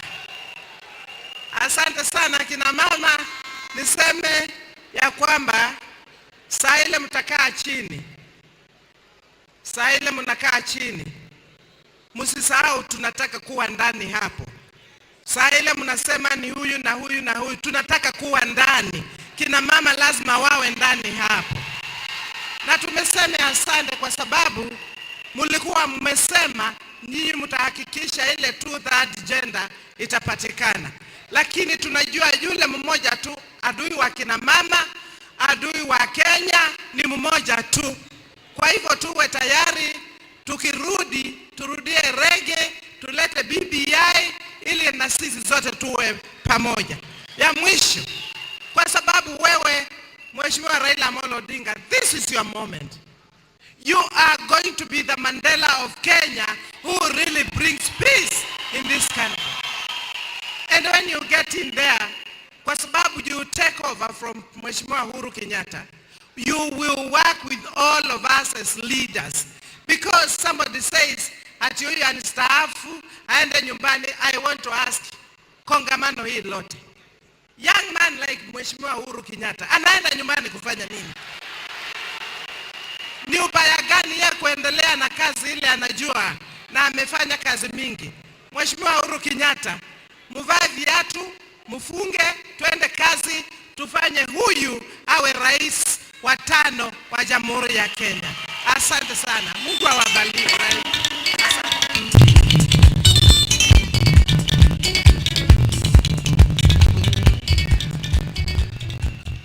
Huyo Mama Charity anachukua, anaweka, anachukua, anaweka, anachukua, anaweka.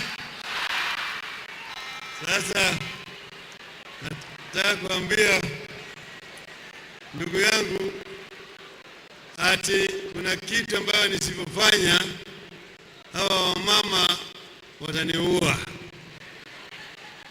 Kwa hivyo nitafanya hiyo, hata nyumbani sitapata chakula. Nataka kuita sasa Mama Aida Odinga.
Asante. Your Excellency, the President of the Republic of Kenya, Uhuru Kenyatta, wageni wote ambao wamefika hapa siku ya leo, viongozi na kila mtu ambaye amefika hapa siku ya leo, hamjambo. Hamjambo tena. ODM. ODM. Kweli mko tayari?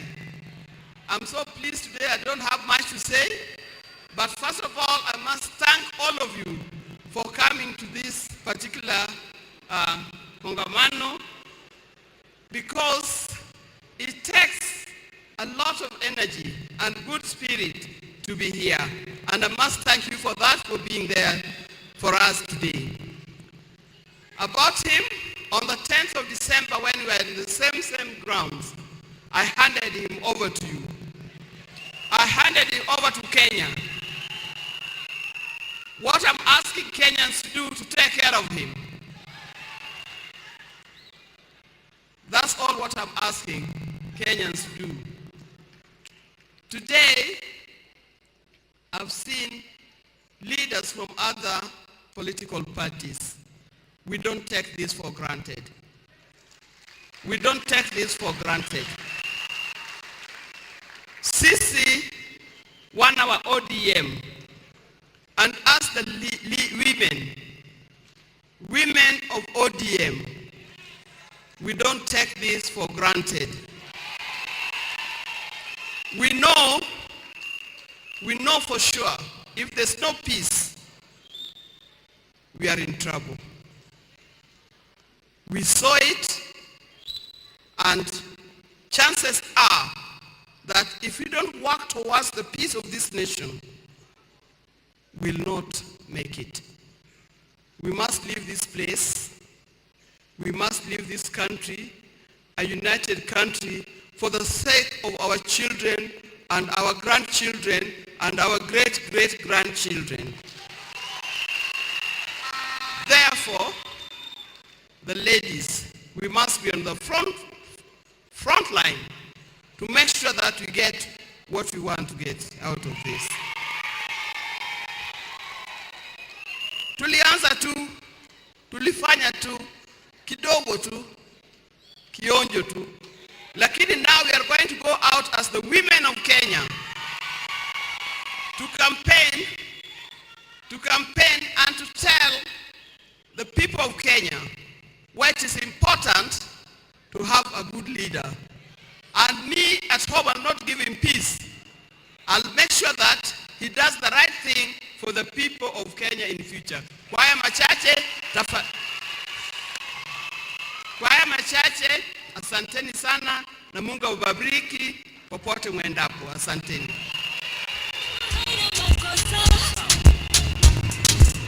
Ingekuwa binadamu wanatoa ningekosa. Sio juju, ni maombi. Ni maombi. Si kelele, ni maombi. Ni maombi. Sio juju, ni maombi. Ni maombi. Si kelele, ni maombi. Ni maombi. Hello. Sasa wakati imefika ya mimi kualika ndugu yangu Rais wa 4 wa Jamhuri wa Kenya, His Excellency Uhuru Muigai Kenyatta.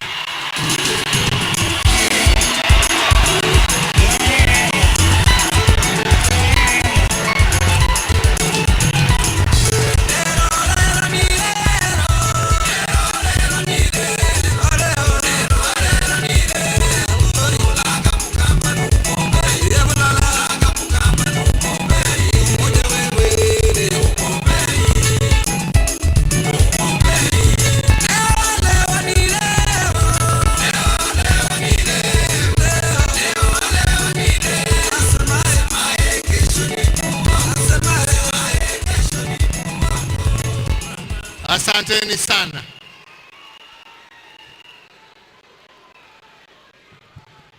ODM oye! ODM oye! Jubilee oye! Jubilee oye! ODM! ODM! Hebu tusalimiane pahali tulipo. Asante. Asanteni sana. Ndugu yangu mkubwa Mheshimiwa Raila Amolo Odinga, Mama Raila, Mama Odinga, viongozi wa vyama ambavyo vimekuja hapa siku ya leo kuungana pamoja na wenzetu wa ODM, delegates wa ODM, hamjambo. Hamjambo tena.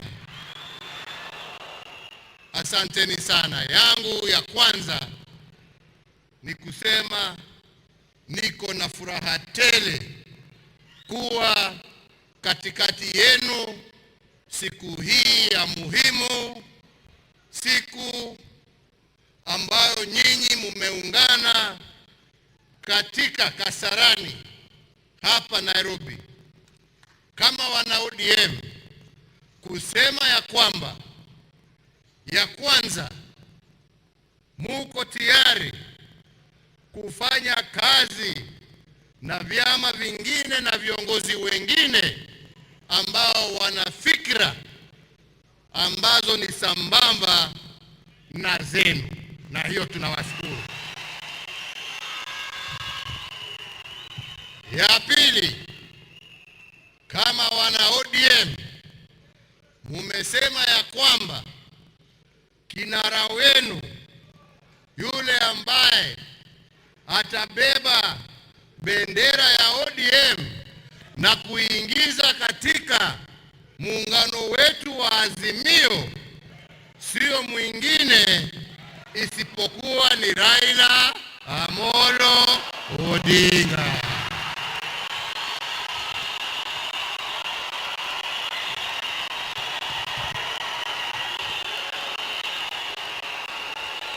Si hivyo? Leo asubuhi tumekuwa nasi na kongamano letu kule KICC, na nimeandamana na viongozi wachache wa chama cha Jubilee na viongozi wa vyama ambavyo vinafanya kazi na Jubilee, na ningewauliza wasimame wasalimie wananchi ndio muonekane wale wachache mmekuja. Msalimiane, msalimiane, msalimiane, msalimiane. Hawa ni wenzetu ambao tumekuwa pamoja, na sisi pia tukabahatika kupata wageni kutoka vyama tofauti tofauti.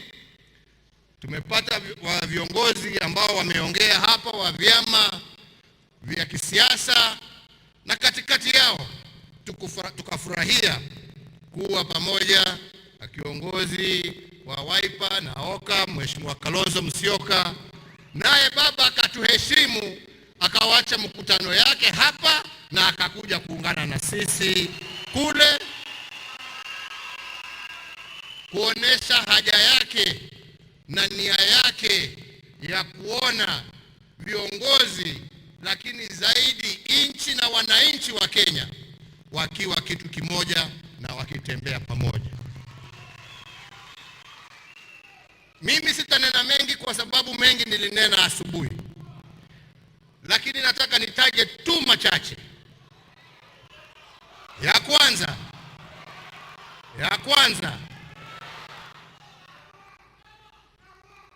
wengi hawaelewi maana ya amani. Wanafikiria ya kwamba amani ni kitu mtu anaenda kununua kwa soko, ama mtu anaenda kuchimba kwa shamba yake, ama unaweza usimame pale kwa kona useme amani na ipatikane. Amani ni kitu kigumu sana kupata, na kitu cha kwanza ndio amani ipatikane, lazima kwanza kuwe nia ya viongozi ambao ni shujaa, ambao sio watu ya kuongozwa, lakini watu ambao ni wa kuongoza.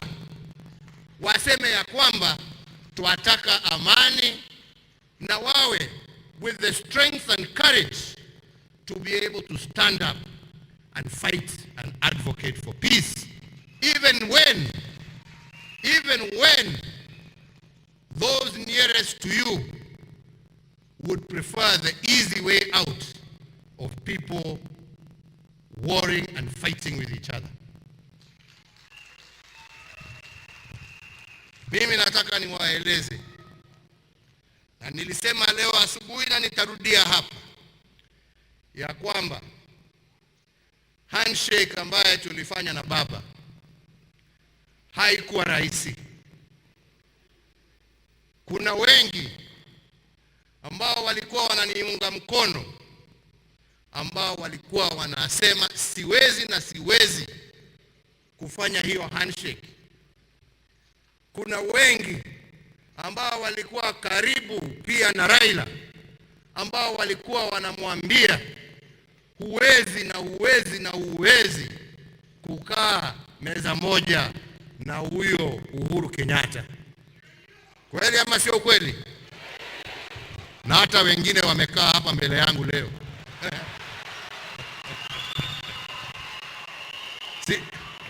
Sitawataja, lakini wanajijua. Hata wengine wale ambao walikuwa wananiambia nisiende kuongea na Raila, na waona hapa tu.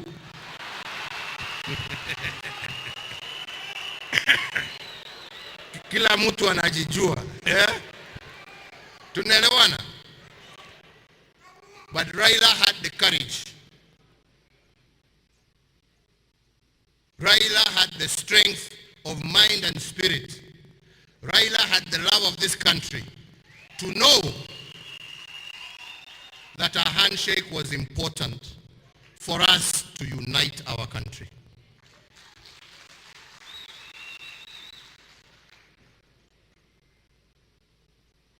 Wengi wanasema ya kwamba tuliungana ati ndio Raila apate kitu.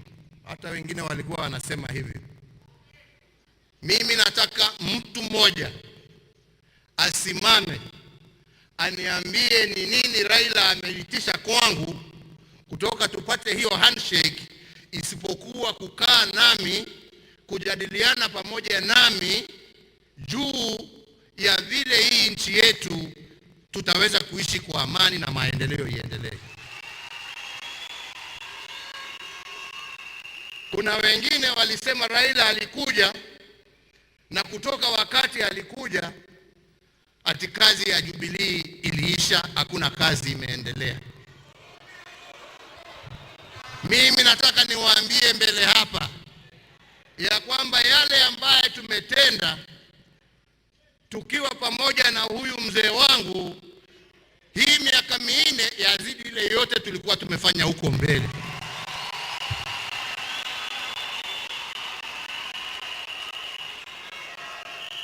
Wengi hawajui safari ambazo tumetembea na Mheshimiwa Raila katika sehemu mbalimbali za nchi hii, safari ambazo tumetembea katika nchi za nje, majadiliano tumekuwa nayo na wazee kutoka jamii mbalimbali tukitafuta amani na maendeleo. Na safari hizo zote hatukuwa tunaangaliwa kwa TV, tulikuwa tunatembea peke yetu. Nairobi hii, mitaa ya Mathare huko tulikuwa tunatembea usiku, akaingia kagari yangu kidogo niko naye hapo, tunatembea tu. Tunakuja, tunapanda Kisumu, tunaenda, anasema hii port sasa hii lazima, na tunaenda tunaangalia, tunaanza kazi, tunamaliza, ananipeleka pahali pengine hapo, tunakula samaki, tunakaa, tunaongea. Na safari hizo zote hakuna kujipendekeza, alikuwa anajipendekeza. Haja yake ilikuwa ile kazi iweze iendelee. Tunaelewana? Na hiyo wakati yote kulikuwa wale ambao tulikuwa nao ndani ya serikali, ambao tumegawa serikali pamoja na wao. Na kwa sababu ati nilishika mkono ya mzee Raila, wakasema kazi yao kutoka siku hiyo ni kupinga yote ambayo serikali inafanya. Leo hii wacha nitoboe ya kwamba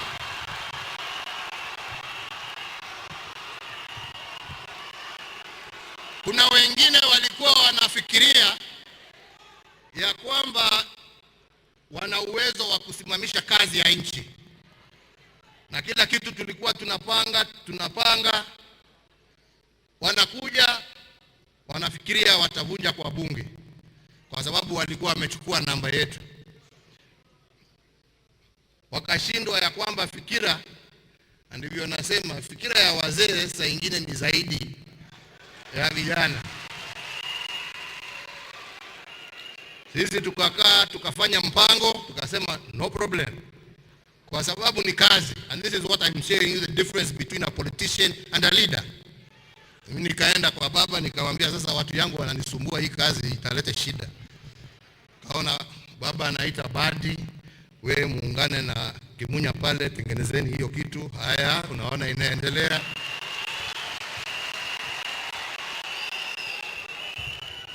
Kwingine wakilete shida ati wanajaribu kuangusha mswada mwingine, Junet ndio huyo mlango ya mbele anaungana na watu yangu tunapitisha. Kwingine wanajaribu kusema finance bill haipiti, Gladys Wanga ndio huyo, papa mambo inaingiana. Na kazi imeendelea jamani, imeendelea haijaendelea? Imeendelea haijaendelea? Munataka sasa iendelee baada ya August ama itulie pahali ilipo? Waamuzi ni wenu jamani, mjue namna hiyo. Nataka niseme leo, kwa sababu pia sijapata nafasi hii, kuna wengine ambao wanasema Raila mtu ya vita.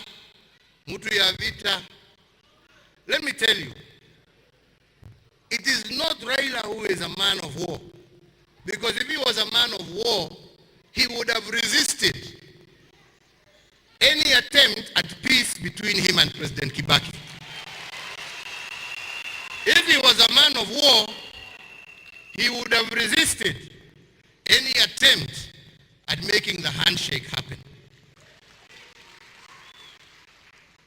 What is the truth is that what creates violence is the system of governance that we have had in place of winner take all, and having certain communities feeling like they've been left out of government. And the one person that we have worked very closely together to see how we can change that system of governance to be inclusive is none other than Raila Amolo Odinga. Sijui kama tunaelewana wenzangu. Sijui kama tunaelewana. Tunadanganywa kila siku ya kwamba BBI ilikuwa kutafuta nafasi ya viti.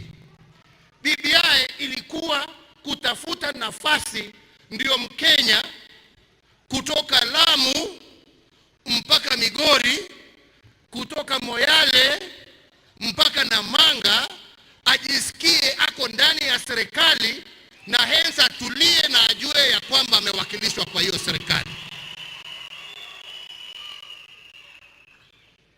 Hiyo ndio ilikuwa maana ya BBI. Maana nyingine ya BBI ilikuwa kusema ya kwamba tunataka pesa za taifa la Kenya zigawe kihaki kutoka county mpaka ifikie mwananchi wa kawaida in every corner of this Republic of Kenya. Na tukasema tukitengeneza hayo, vita Kenya itaisha. Are we together? Are we together? Sasa kama angekuwa mtu wa vita, si bado sasa tungekuwa ile alikuwa anasema hapa ya Uhuru Park, mimi Raila Amolo, angekuwa bado anaendelea kule kuambia wananchi tuendelee kugoma every Monday and every Friday. Hiyo mtu wa vita si ndio anaendelea na mambo hiyo? Haji hapa kusema no, let's look at the causes of violence. A man who looks to understand and identify the cause of violence is a peacemaker. That is what we are looking for in this country. Na wale ambao walipinga, wajiulize walipinga kwa sababu gani? Kwa sababu walipinga kitu ambacho kingelete amani ya kudumu katika taifa hili letu la Kenya na umoja kati ya jamii za taifa hili letu la Kenya. Hiyo ni kitu kimoja ningependa kusema. Kwa hivyo mimi siko hapa kwa sababu ya Raila Amolo Odinga the politician. The politician is a man I have been in competition with for many years. I am here because of Raila Amolo Odinga, the leader. Yeah? And there is a difference. There is a difference. There is a difference between a politician and a leader. A politician takes what he thinks he can get for that moment. A leader is interested in how his country transforms and how the children of our children shall live. So mimi niko hapa kwanza kutoa hiyo fikira za watu ya kwamba ati Raila ni mtu ya vita. He is not. Raila is a peacemaker. Yeah? Are we clear? The second point, kwa sababu nimesema mengi nilisema asubuhi. The second point I want to make ni wale ambao kwa sababu ukishindwa kupanga mambo yako ama uone tide imeanza kubadilika, the easiest thing you can do ni kuita mtu project. Sasa nataka niwaulize jameni, nyinyi wana ODM, Raila Amolo Odinga kweli ni project ya mtu?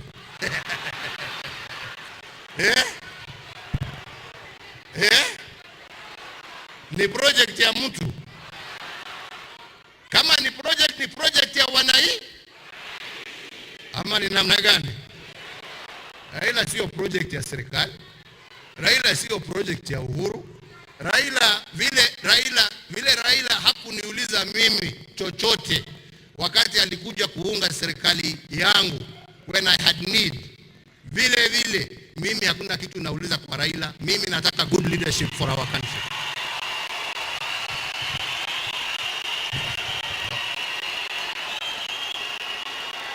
Tunaelewana? Kwa hivyo jukumu ni lenu kujiuliza kama mtatafuta politician kwa sababu ya maneno matamu na matusi na porojo, ama mtatafuta kiongozi wa amani na maendeleo ambaye ataunganisha Kenya hii. La tatu na la mwisho, because me I like being fair, I don't like being unfair. Jana tumekuwa pamoja na Raila na wengine tukijaribu umoja, na mimi nashukuru wenzetu wa Oka ambao ni Wiper, ambao ni KANU na Jirongo yako saa nyingine inaitwaje? Jirongo na Naki ya Martha Karua, si ndio? Na wamesema wanataka kuungana with us as like-minded people. Na vile tunasema, hata kama wanasema pia wako na candidate, sisi wa Kenya ndio tutaamua kati ya wao wote. Haja ni tutoke na mtu mmoja ambaye atatuunganisha sisi na hakikishe tuko ndani ya serikali. And that is why I'm saying what we are looking to do is to create a movement that delivers Kenya safely across the Rubicon to the other side. That is what we are looking for. Na vile Raila amesema, tutazunguka pamoja Kenya hii, na baada ya wiki mbili mimi sina shaka ya kwamba tutarudi mkutano mkubwa tuamue flag bearer wetu ni so and so wa Azimio. Msinisababisha niseme vile mimi nafikiria, kwa sababu wengine watasema project. Mimi tutasema wakati hiyo. Sini namna hiyo. Lakini kutoka leo, umeona mimi nimevaa yangu ya Azimio. Mimi ni mwana Jubilee, lakini kutoka leo, kwa fikira, kwa mdomo, kwa damu, kwa roho,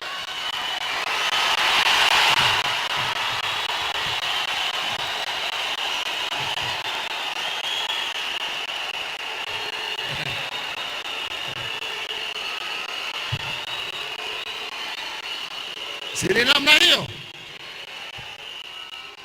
Na mimi sina shaka ya kwamba ushindi ni wetu. Sawa sawa. Twende kazi, tuhubiri amani, tuhubiri umoja, tutembee pamoja. Mungu awabariki, awalinde na alinde Kenya yetu. Asante.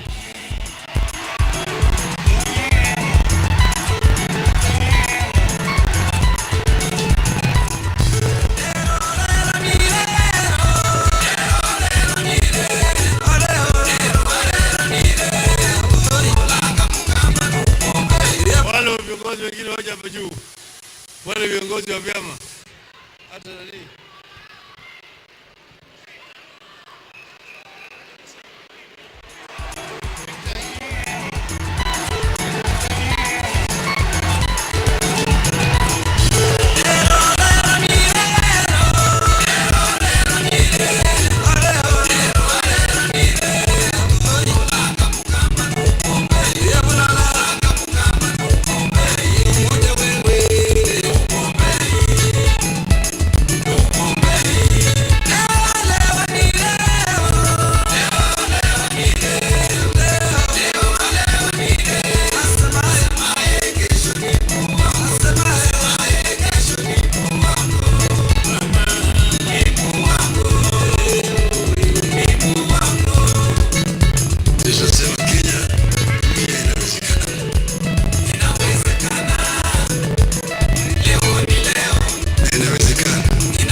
Sasa nataka mbaki dakika moja tu.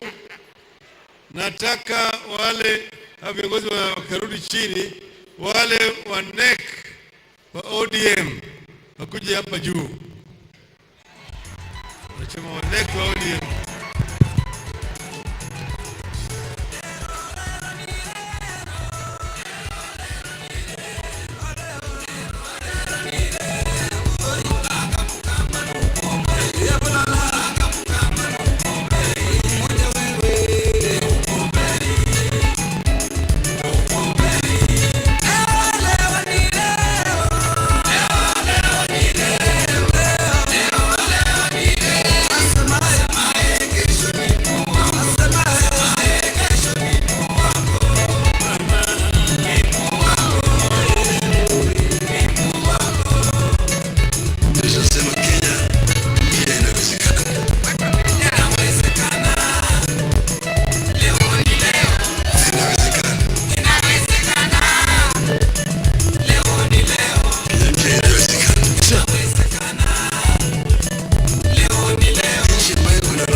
Vigelegele na makofi jamani.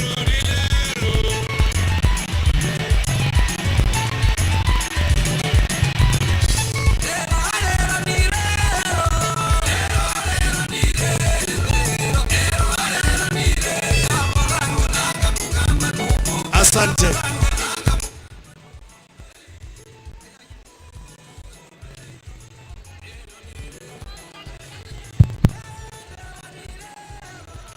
Asante, na niombe viongozi wengine tusalie tumeketi, tumpe Mheshimiwa Rais nafasi nzuri. Tusalie kwa viti vyetu. Tafadhalini sana. Tusalie kwa viti vyetu.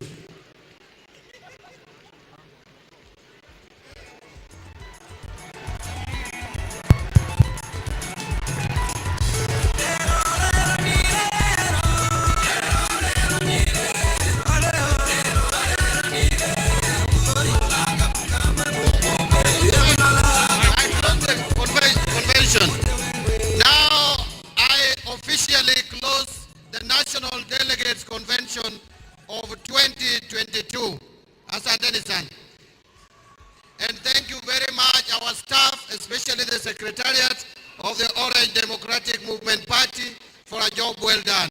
Asanteni sana. Asante. Ili tumalize rasmi, ningeomba sote tusalie watulivu, kwa sababu njia ya kumaliza rasmi ni wimbo wa taifa.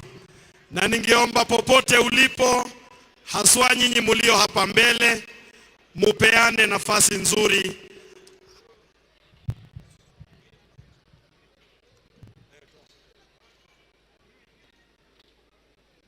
Sisi tulio hapa mbele, tafadhali tuwape viongozi nafasi. Tafadhali sana, tuwape viongozi wetu nafasi. Na ninaomba ushirikiano wa maafisa wa itifaki. Tupe viongozi wetu nafasi. Asante sana Mheshimiwa Rais, mkono wa heri na baraka uwe juu yako. Asante sana Mheshimiwa Waziri Mkuu na kinara wa ODM, mkono wa heri na baraka zake Mwenyezi Mungu uwe juu yako sasa na siku zote za maisha yako. DJ.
Gardens na Rumoho ni mugunda mwega mwa Optiven rotation ya 50 by 100 thogora ni 399 $29,000 na urihe na thiko mugwanja na ningi wena kanya ga kugura na installments gwa kahinda ka mwaka ũmwe. Twaririe kwitukira